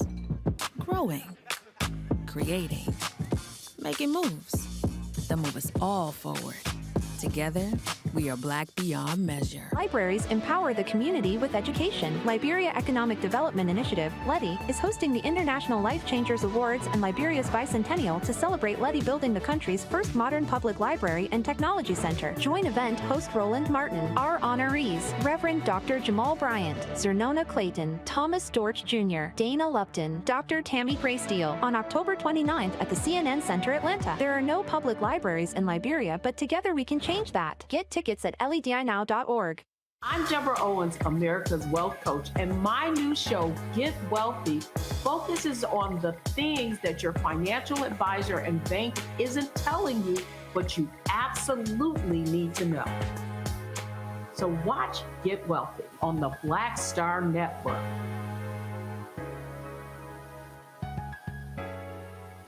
Hatred on the streets, a horrific scene, a white nationalist rally that descended into deadly violence. White people are losing their damn minds. As an angry pro-Trump mob storms the U.S. Capitol, we've seen We're about to see the rise of what I call white minority resistance. We have seen white folks in this country who simply cannot tolerate black folks voting. I think what we're seeing is the inevitable result of violent denial. This is part of American history. Every time that people of color have made progress, whether real or symbolic, there has been what Carol Anderson at Emory University calls white rage as a backlash. This is the rise of the Proud Boys and the Boogaloo Boys. America, there's going to be more of this. Here's all the Proud Boys, Dave. This country is getting increasingly racist in its behaviors and its attitudes because of the fear of white people. The fear that they're taking our jobs, they're taking our resources, they're taking our women. This is white fear.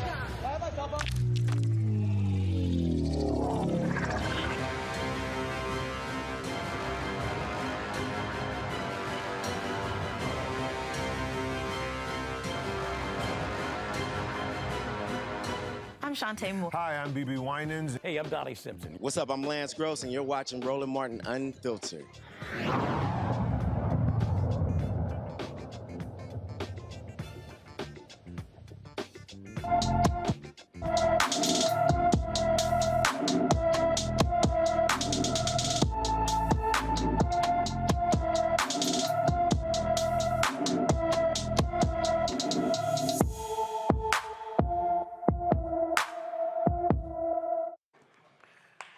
All right, folks, today is Black and Missing. Devon Hester has been missing from Philadelphia since July 28th.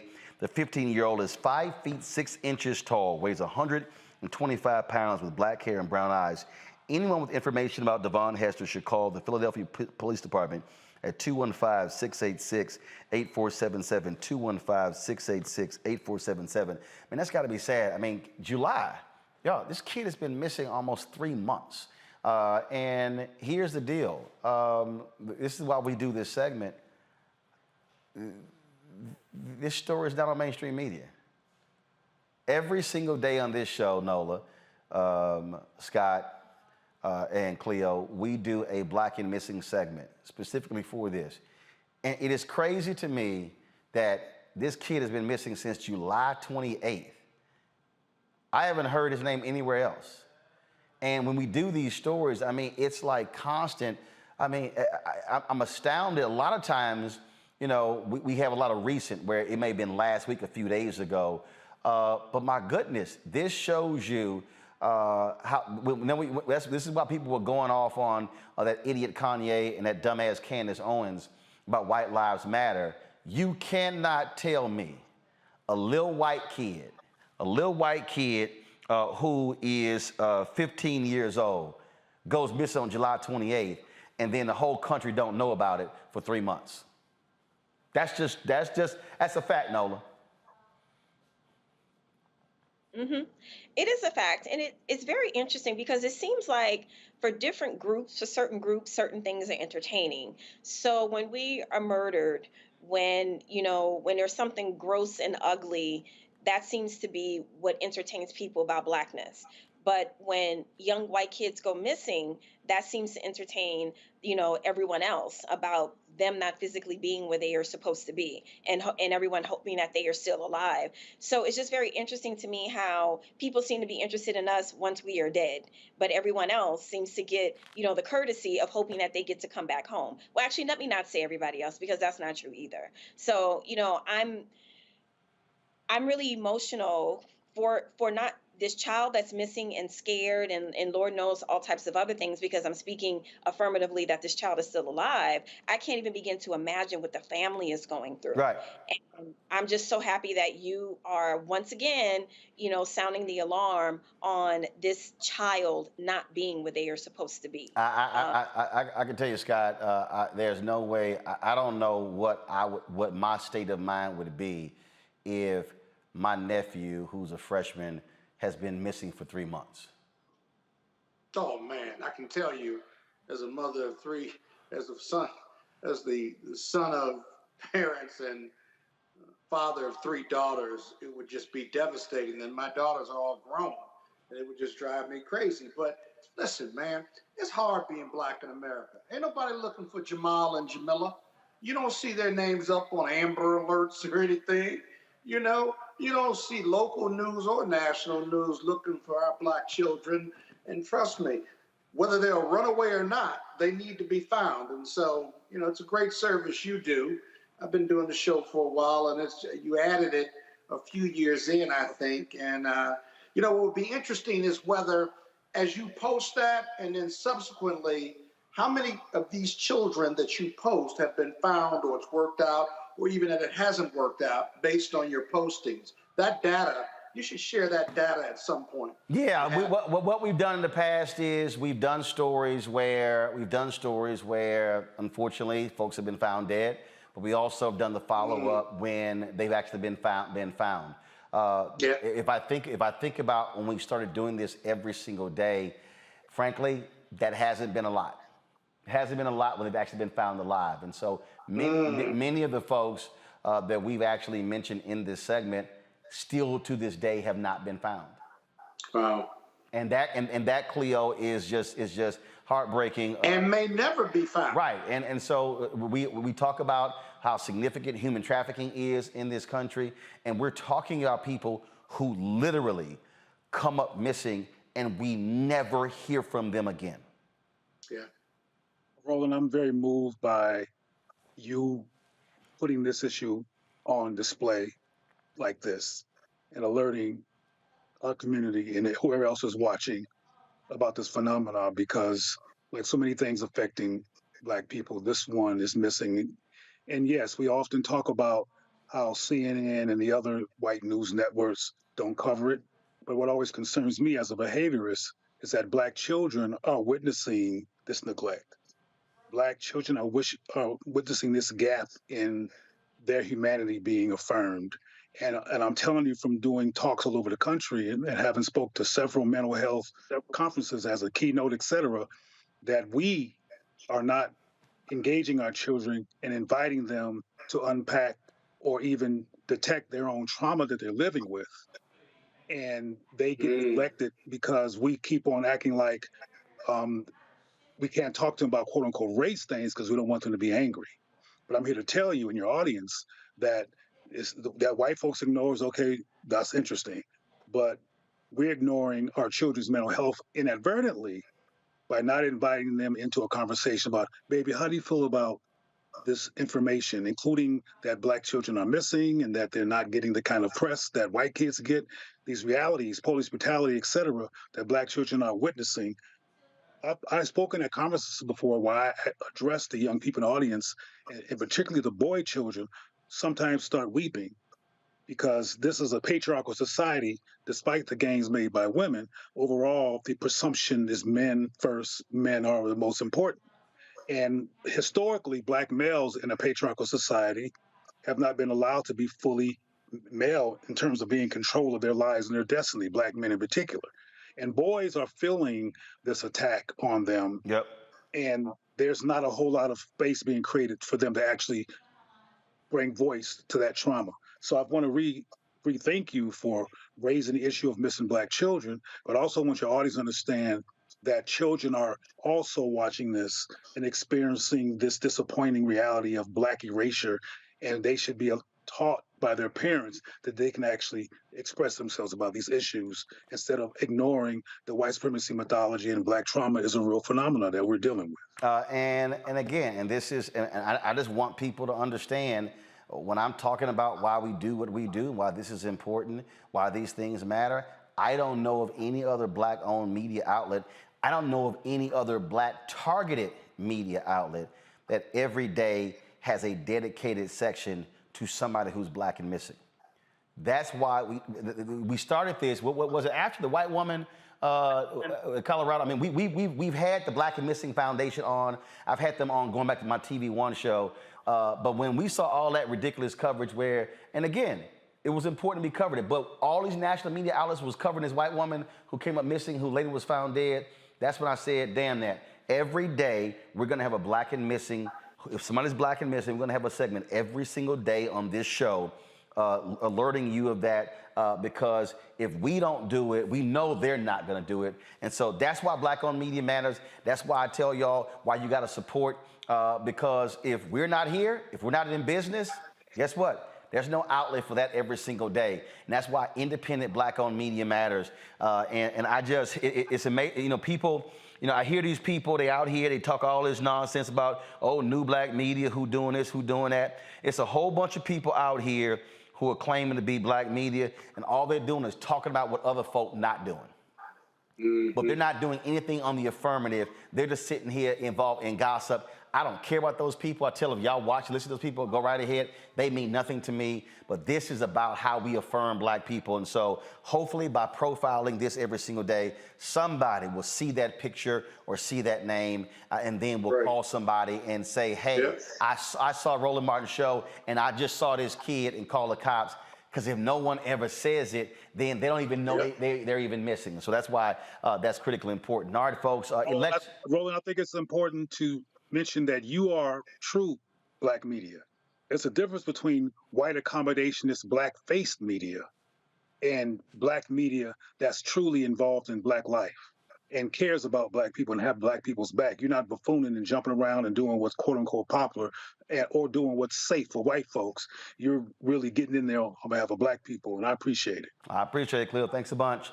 Folks, Congresswoman Karen Bass is running for mayor of Los Angeles. which means that she'll be vacating her congressional seat. Well, there's a runoff for that particular seat. My next guest is one of those folks. She's a former councilwoman in Los Angeles, Jan Perry. It's the 37th district. The runoff is going to be on Election Day, November 8th. She joins us right now. First off, Jan, before we talk about the congressional race, I got to get your thoughts about the absolute mess with the LA City Council. Did you serve with the three folks who were caught on tape? One of them who is now resigned, but the other two, Gil Cedillo and Kevin De Leon, they still haven't stepped down.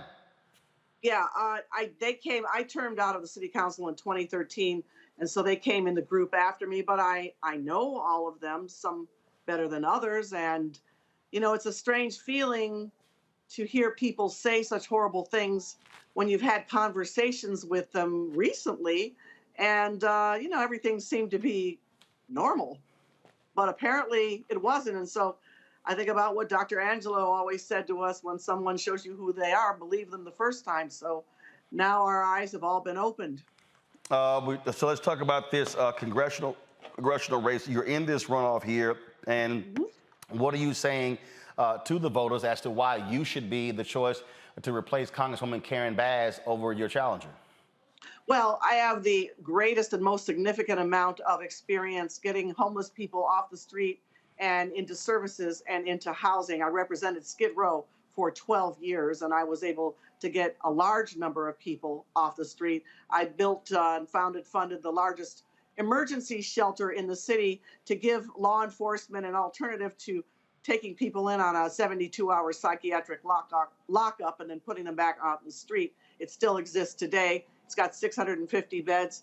And I continue to build out a pipeline so that people could have choices and options and a path forward to recover. Obviously, that was one of the issues that came up in the recent debate between Rick Caruso and Congresswoman Karen Bass as well. And also, you have a lot of attention on that, but you also have a lot of attention. Republicans are talking about crime, and that's also appealing to Democrats. But I keep telling people you can't deal with the crime issue unless you deal with the economic issue, the housing issue, the food issue, and the mental health issue. Right. Because we have serious mental health issues here that you don't have to go very far to find, because these are people living under the freeway overpasses, on the sidewalks. I was just downtown today in the industrial area, and the people were telling me about, you know, folks setting fire to their tents, burning up the block. So it's serious. This is not something that can be ignored. And I would say that mental health recovery services is at the top of the list. Absolutely. From an economic standpoint, what are you saying that you would do for the residents in your particular district, especially African Americans, being able to access and gaining equality economically? Okay. Well, first thing that I have to tell you is that COVID laid bare all the things that we knew intuitively, but COVID made it very, very clear. The lack of broadband access for families, for children who were at home for more than a year, and therefore no adequate internet access. That hurts the whole family. It cuts the children off, leaves them behind in their path to learning and moving forward. It also hurts small businesses in our community. And I know you're familiar with the demographics of Los Angeles. So, you know, people live everywhere. But, you know, there's still a high concentration of African Americans in the middle of the basin in the areas that have been historic. I'm sure you know what they are. But, you know, so we got some infrastructure issues. We have small business issues. We have the need to continue to build out that system of housing that's affordable. We're losing our single family homes that, you know, your parents, my parents, grandparents may have been able to get with a GI Bill after World War II. And those blocks are rapidly disappearing. And that's the erasure part, because then land speculators and real estate investment trusts come through and buy up the paper block by block, tear these single family homes or the duplexes or the triplexes that people put their life savings into, and then they disappear. And then you get not more affordable housing, you get market rate housing. So that doesn't really help deal with the root causes of what we need to rectify here. And that's what I'm going to work on. All right, then. Jan Perry, good luck in your race. It'll be one of the many races that we'll be watching, of course, on election night as Democrats try to hold on to the House and also try to hold on and expand their lead in the United States Senate. Thank you very much, Roland. All right, folks, going to a break. We come back. Alex Jones.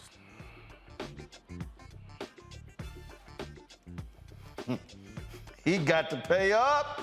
He talked a whole lot of smack. A Connecticut jury just smacked his ass. We'll tell you all the details when we come back. All right, folks, you're on YouTube. Hit the like button, y'all. Listen, hit the damn like button. How is it 3,000 y'all watching and we don't even have 3,000 likes? It's a click. It's free. It don't cost you nothing. My Lord, hit the button. All right, y'all. Don't forget also download the Black Star Network app, Apple phone, Android phone, Apple TV, Android TV, Roku, Amazon Fire TV, Xbox One, Samsung Smart TV. We appreciate that. Also, again, join our Bring the Funk fan club. Y'all, I'm not joking when I tell y'all what we're doing. I told y'all our Comcast bill every month is $3,000. The rent on this place is $15,500. When you talk about what we're doing here, we have to finish installing our lighting grid here in this studio. That's going to be an additional $10,000. Come to me. So you see right here, folks, you're watching me on a robotic camera. We got literally 9 other robotic cameras all around this studio. We're going to finish up the green screen because we've got on election night, we're planning a minimum of 6 hours of coverage on election night. We're going to have probably 30 people coming through our studio space. We've got to be sure to get our furniture in here as well. And so when I talk about what the monthly expenses are, that's us not even traveling, covering stuff. That's $184,000. That's covering 15 staff members. That's covering the 6 shows that we do, producing those shows. And I told you, in 2 weeks, hopefully by October 24th, we'll be launching our 24-hour streaming channel. We have signed a deal with Amazon. It's going to be on Prime Video, Amazon Fire, and we're also negotiating with several other people for our 24-hour streaming channel. And so when you're watching this show on our OTT platform, we're going to be literally streaming a 24-hour streaming channel, those costs as well. And so we're truly building a black media network. That's what we're doing. This was never about me having a show. It was about providing opportunities for others. And so we've got 6 shows we do every single week. This is 2 hours a day. Faraji Muhammad's show is 2 hours a day. We have daily shows, of course, from Greg Carr, Deborah Owens, Jackie Hood Martin, Stephanie Humphrey, of course, Roland with Roland. It airs every 2 weeks. A great interview with former Virginia Governor Douglas Wilder right now. And then there's another daily show with a female host we're working on. It's in development. We've got a fitness show that we're working on, a cooking show that we're working on. So those 3 shows we want to launch in January 2023. And so a lot of things are happening, but it takes dollars. So yeah, I'm fighting hard. I was meeting with a major bank in New York last week about advertising. There was a major deal. I cannot wait till we announce that we just agreed to. As well, I'm dealing with several other corporations. I'm going to Chicago next Wednesday to speak to a major corporation as well. And so I am fighting the fight on the advertising side, but your dollars also matter. You have made it possible. And I'm telling y'all, our fan base, you've been critical in terms of the resources you provided for us to be able to do what we do. In excess of $600,000 last year that you gave, but our goal is to hit, if we get, but the goal is still 20,000 total fans contributing on average $50, which comes out to be $1 million a year. $50, y'all, is $4.19 a month, 13 cents a day. That's literally what we're talking about. Some people have given more, some have given less. We're looking for an average of 50, and so that matters. And so please, send your check and money orders to P.O. Box 57196, Washington, D.C. 20037-0196. Cash App, $RM Unfiltered. PayPal is R Martin Unfiltered. Venmo is RM Unfiltered. Zelle is Roland at RolandSMartin.com. Roland at RolandMartinUnfiltered.com. We'll be right back.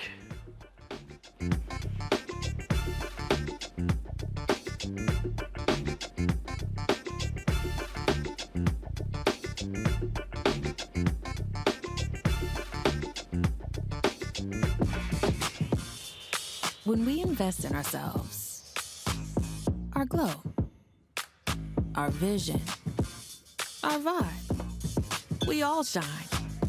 Together, we are Black beyond measure. Hi, I'm Dr. Jackie Hood Martin, and I have a question for you. Ever feel as if your life is teetering and the weight and pressure of the world is consistently on your shoulders? Well, let me tell you, living a balanced life isn't easy. Join me each Tuesday on Black Star Network for A Balanced Life with Dr. Jackie. We'll laugh together, cry together, pull ourselves together, and cheer each other on. So join me for new shows each Tuesday on Black Star Network, A Balanced Life with Dr. Jackie.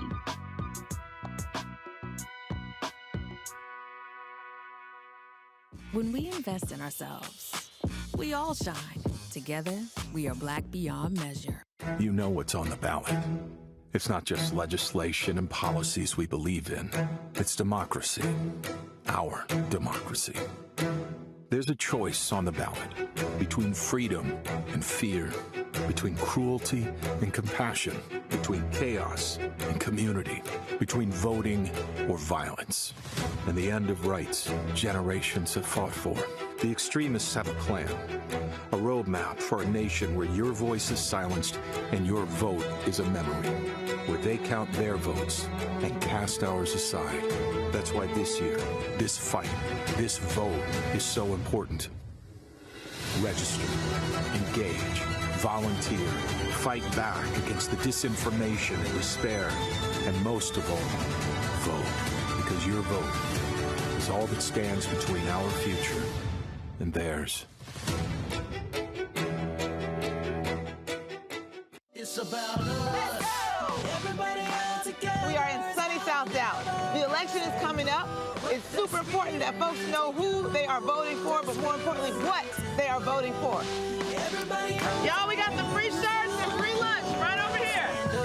Freedom is our birthright. No matter what we're up against, we're sending a message in Dallas and Texas and in this country. We won't back down. That's what this bus tour is all about. The housing cost is one of the most capitalized areas that we have found. People who are marginalized, that are brown and black, we are suffering the most, and I think that we have the biggest vote and the biggest impact in this election. I'm voting for affordable housing, for sure. We should not be paying the cost of a utility failure because our elected officials are too proud to say we need help. I know that we can bring out our people to vote. It's a part of our birthright. Right. It's a part of our heritage, and surely it's a part of our present and part of our future. That's right. That's what's up. And we won't black down. Forward that message to 5 friends, because in that message, it's got links to how to get registered, how to check your registration status. Like I said, 2:30 we'll start rendezvousing right here on this street. I am voting to let our voice be heard in the rural communities that, hey, we are people too. There are things that we need.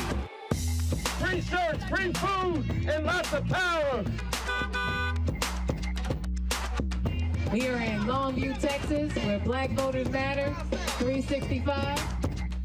Whatever type of oppression a white supremacist throws our way, we will not black down. We are in relentless pursuit of liberation of our people. Freedom is liberation for black bodies and black communities to make economic change through political power. Freedom is choice. We won't black down. We won't black down. We won't black down, y'all. We won't black down. We won't black down. We won't black down. Yo, what's up? This your boy Ice Cube. What's up? I'm Lance Gross, and you're watching Roland Martin Unfiltered.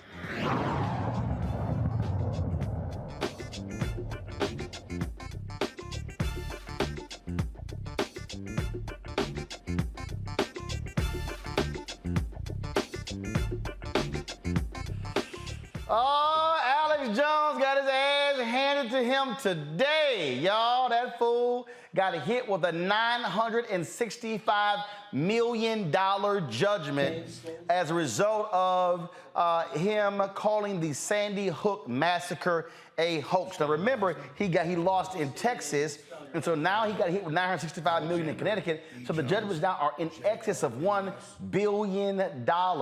He was arrogant, all throughout the trial. He was combative with the judge, with the attorneys. In fact, this right here, y'all, is what happened as the verdict was being read. Let me show you how arrogant his ass is. This is what he was saying when he was live on the air as they read the verdict. Watch.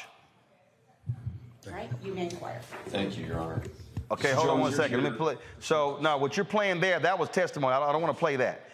This right here, go to my iPad. I'm gonna play right here. This is the verdict. This is the verdict being read. From Remington, ain't gonna be happening. Ain't no money. Our verdict as to damages in this case, we award damages to each plaintiff and against Alex Jones and Free.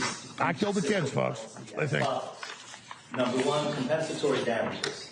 Instructions.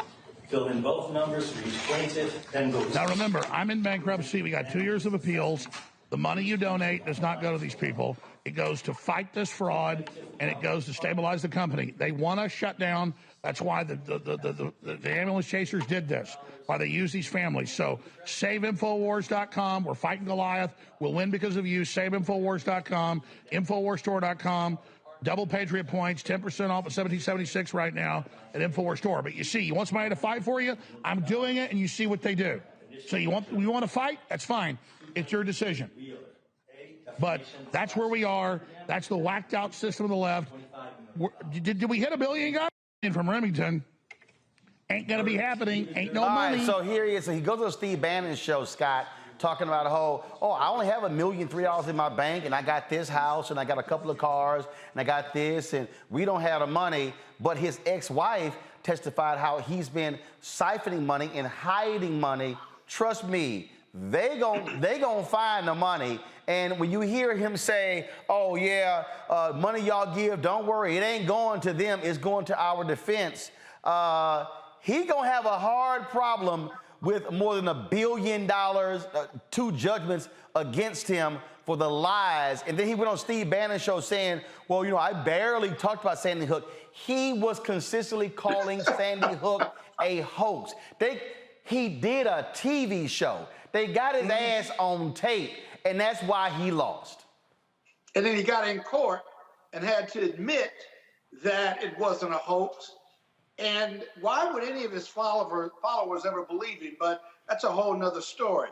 So from here, he's got a judgment. So legally, that judgment is going to follow him and his business, regardless of what his representations are.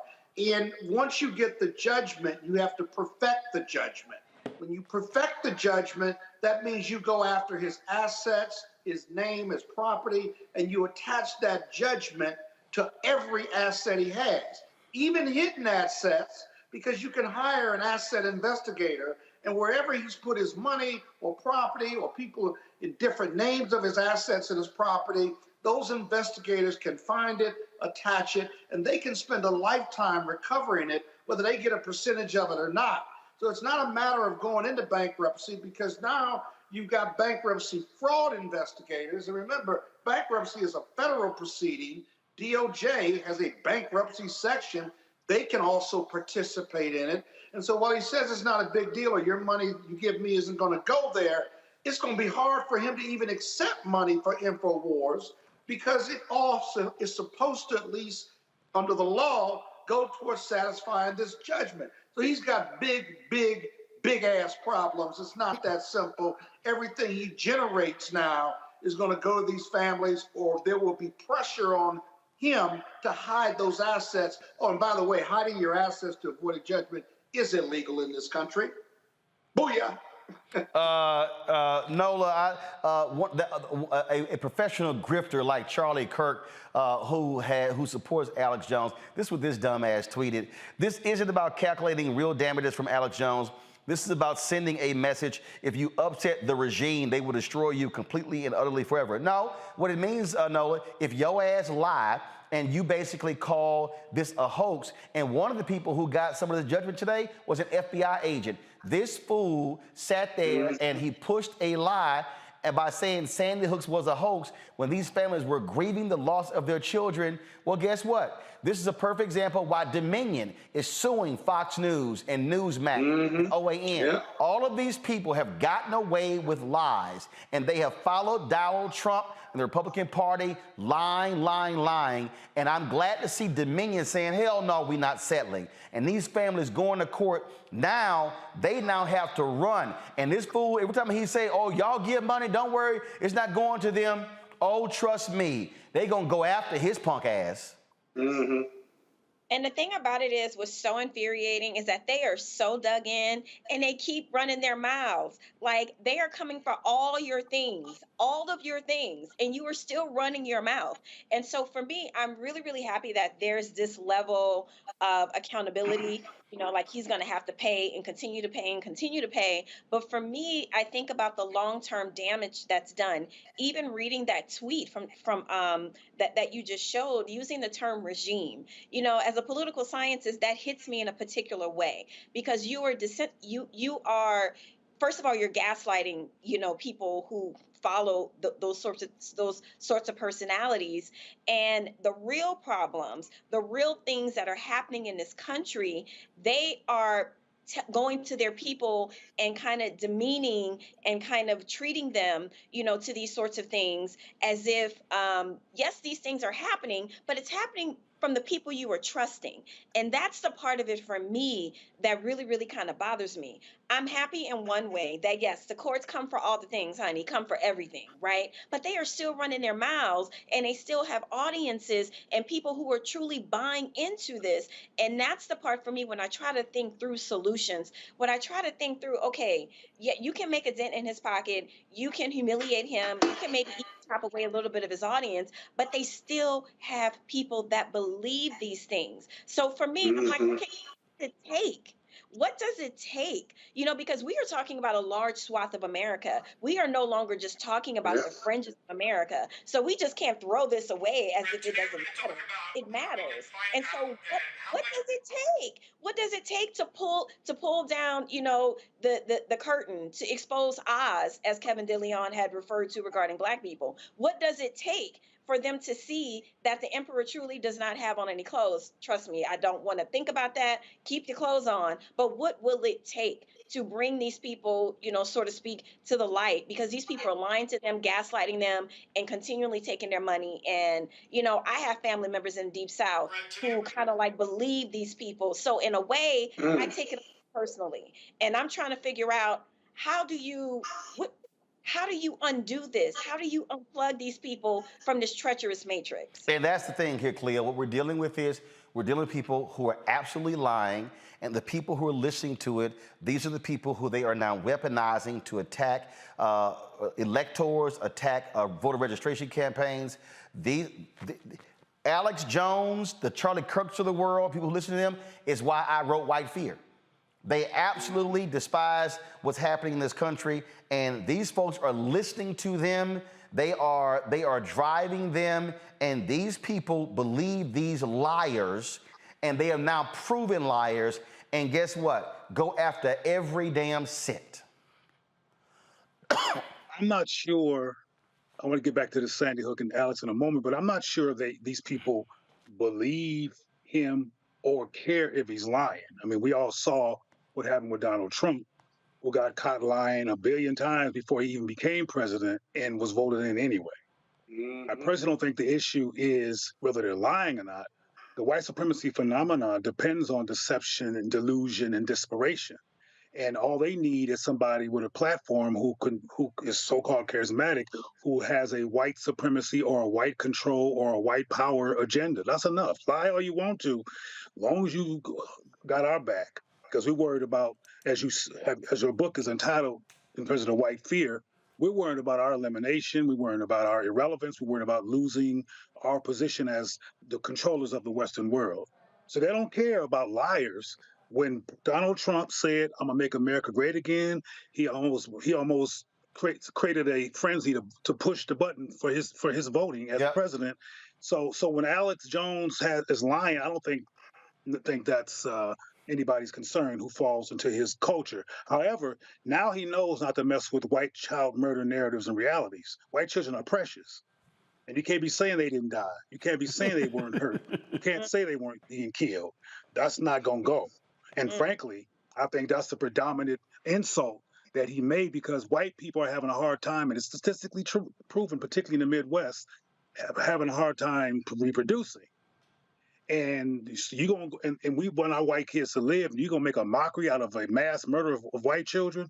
No, you have to be punished at least, even if we agree with your desire to keep whites in control. Well, I tell you what, I think the way to end this segment, somebody sent me the video the other day, and I absolutely needed to laugh. And so this video right here, I fundamentally believe explains what Alex Jones did and what he is now experiencing. Please, y'all, enjoy. Hold up, here we go. Go ahead. Right, today we're going to talk about how we can find out and how much we can find out and what it takes to get there. So first we have to decide how much do we want to find out. So let's say in this case, I want to find out at a level of 7. Okay, so I find that level on my graph and I come horizontally to my gradient line. Where it intersects with my gradient line, I'm going to come straight down to where it intersects with my fuck around line. Now there's going to tell me how much I have to fuck around to find out what I need to find out. See, as you can see, the more you fuck around, the more you're going to find out. And also, if you stay down here and you never fuck around, you'll never find out. So I hope this lesson is helpful. Thank you.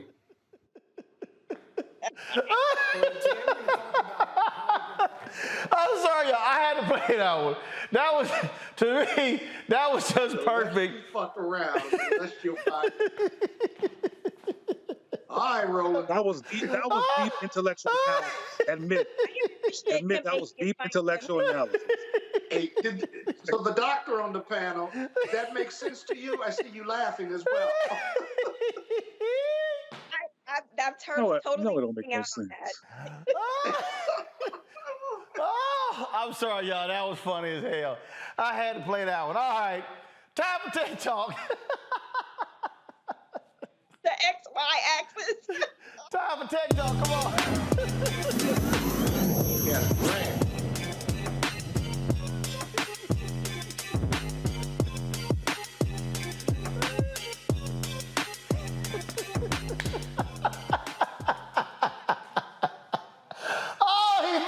Okay, all right, okay. Let me do Tech Talk segment. All right, y'all, the first OTT streaming platform created by, funded by, and dedicated to black women is now up and running. It is called the BW. They curate classic and essential content to uplift black female filmmakers' voices who typically face more obstacles in obtaining funding and distribution. Joining me now is the founder of the BW, Rika Hales-Turner. Rika, how you doing? Good. How are you, Roland? It's really nice to meet you. Thanks for having me on the show. All right. So when didn't you conceive this idea and say, you know what, I think it's time to do this?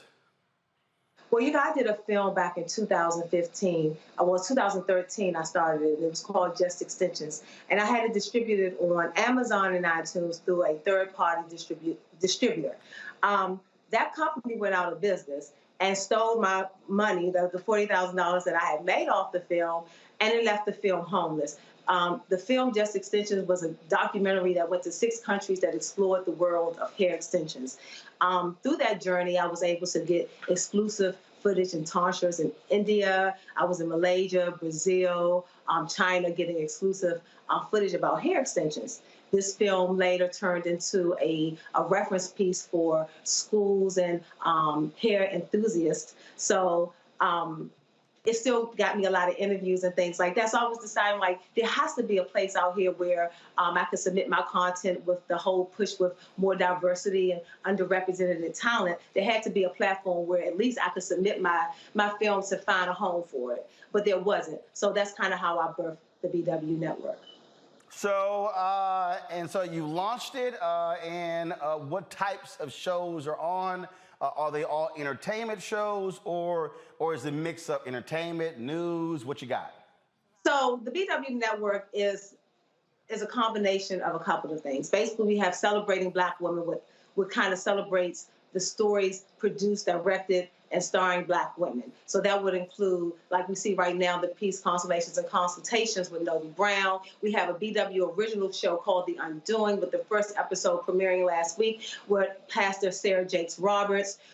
We have travel shows. We're partnering with a lot of influencers and content creators who have completed content that will be put on the platform that may have didn't get accepted into film festivals. You know, they don't find a home for them. They have these screenings, but they're no longer being streamed anywhere. So the BW is a platform where, you know, you had a completed completed content that can now be streamed on our platform.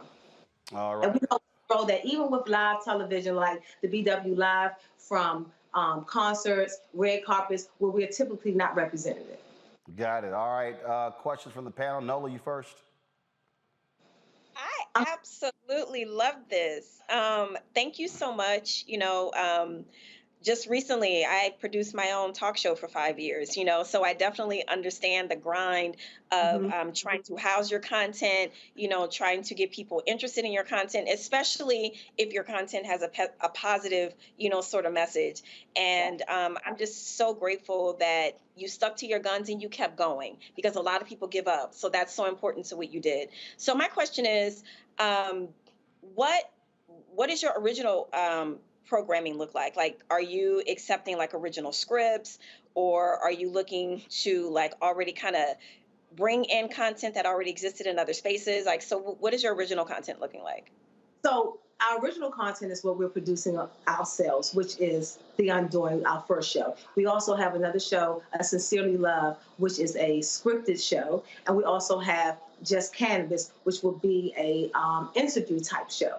In addition to that, we are partnering with content creators who have content that isn't placed anywhere. So we will license that content and we will put it on our platform. Awesome. Thank you. Cleo. Of the iconography of your show and your imagery, is your network primarily Black women based?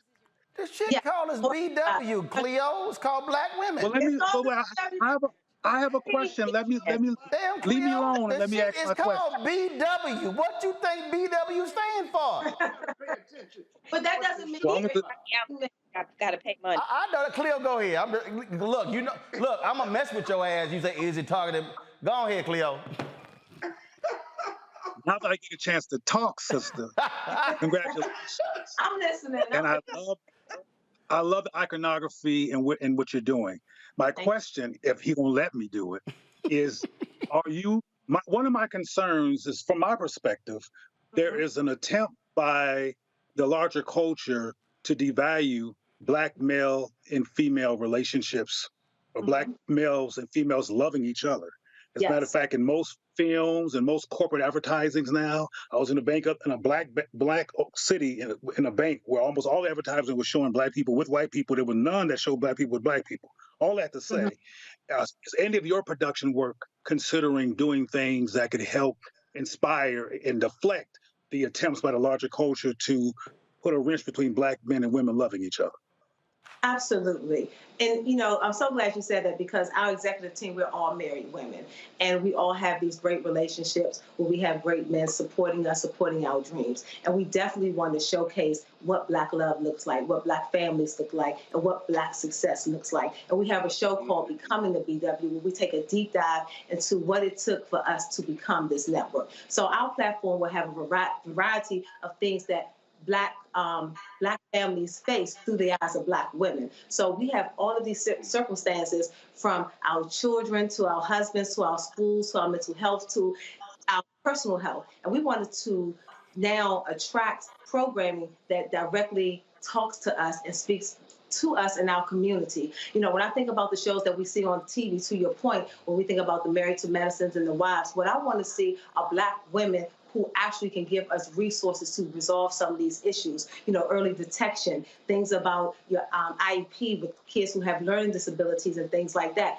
how to do things. And I think the BW will lead by example by showing people, giving them an inside look at exactly how we're building this. As an OTT streaming platform yourself, you understand what it takes to build that and the voice that we need to try to, and the space that we need to try to create in this industry. You know, I wanted to be, when I thought about doing this and trying to get the word out, I have been an entrepreneur for well over 15 years, and Essence and Ebony has always been a place where I could pitch my ideas, pitch my stories, pitch my businesses, and they always welcome with an open arms. But we don't have that in the digital space. And to your point, Roland, Black media matters, and that's why the BW is here, because we do matter. The voice of the Black woman matters, and our stories matters. And I'm hopeful that this platform will kind of be a place to discover the talent that we won't see. So that's what my mission is with the BW Network. Scott? Awesome program, without a doubt. Where can I watch the BW? What platforms are you on, and how do I tell my daughters and granddaughter to watch?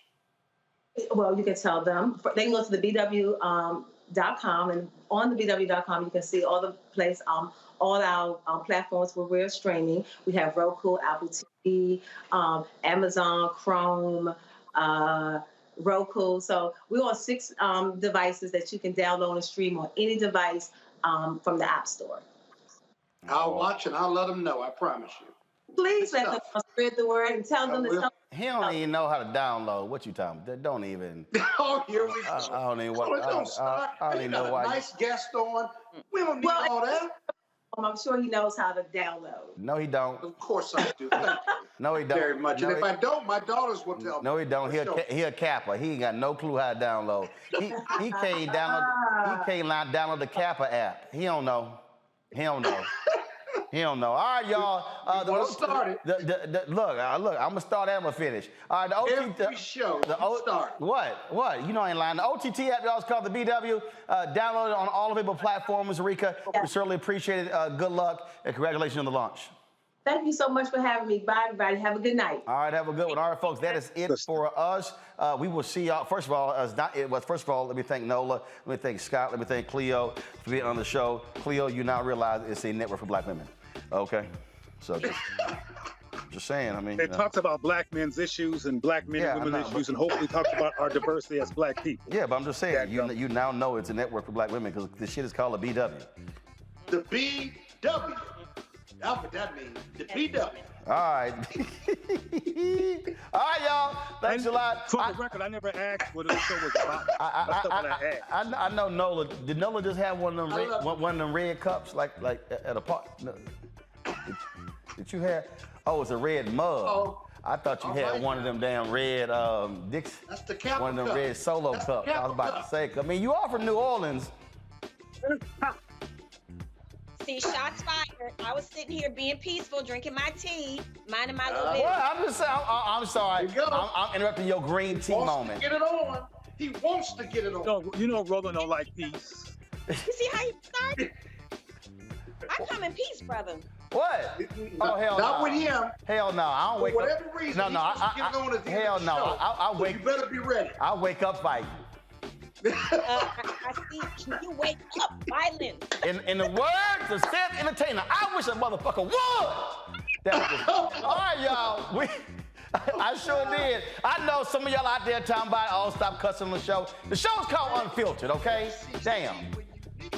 I told y'all that. All right, Chastity, Renee, Deborah Ferguson, Alice, Jeffrey Davis, Stephanie Avent, Terrell Brown, Marie Bromell, Reginald Hudson, Justine Marable, Veronica Whitaker, Nanette White, Richard Pettigrew, Nikita Walton, Joel Clark, Annette Joseph, Anthony Mosley, Michael Pryor, Phillips, Jamel Wallace, all of you, thanks for giving during the show. Jamila Haynes, thank you so very much. Let me see here. That was all the folks who gave via Cash App. Terry Kinlock gave via Altamise Akiva. These are all the PayPal people. Let me see here. Hold up. Who is this here? I'm looking for their name. Why is the name not? Jane Rand, thank you so very much. I appreciate it. Let me go over here. Who gave via Zelle? Let me check that out. Oops, let me go right back.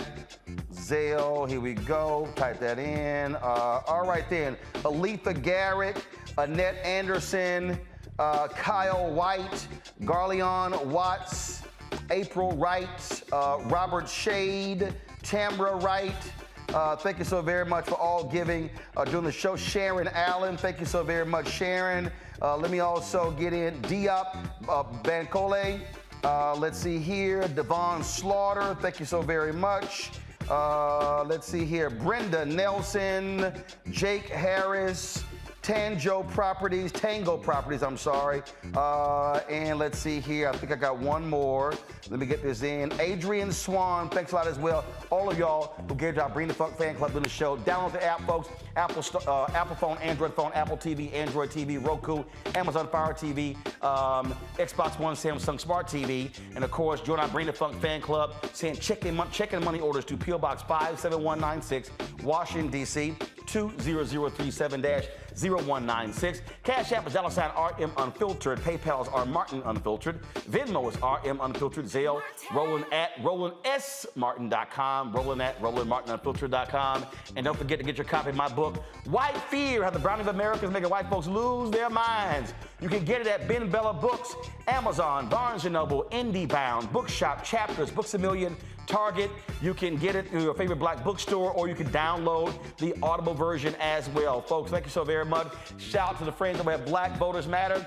We support them. We stand with them. You see the commercial doing the show as well. And so Latasha Brown, Cliff Albright doing an amazing job. And they have been huge supporters of this show financially as well. They are one of our partners here at Roland Martin Unfiltered, the Black Star Network, and we appreciate them doing so. They put their money where their mouth is. A lot of folks say, man, we love what you're doing. They don't write no checks. Black Voters Matter. They support us in what we do, and we support them in what they do. All right, y'all. I'm going to see y'all tomorrow. Y'all know how we do it. Also, Morehouse, thank you so very much. President David Thomas, thanks a lot. Dr. Walter Kimbrough, thanks a lot, Frat. All the men who showed up last night, we were there too as well. So we had a great conversation. They're sending me the video. We're gonna restream the video of my lecture last night at Morehouse. It was fascinating. You're gonna absolutely enjoy it. So we'll let you know when we have it. We'll have it up on the Black Star Network.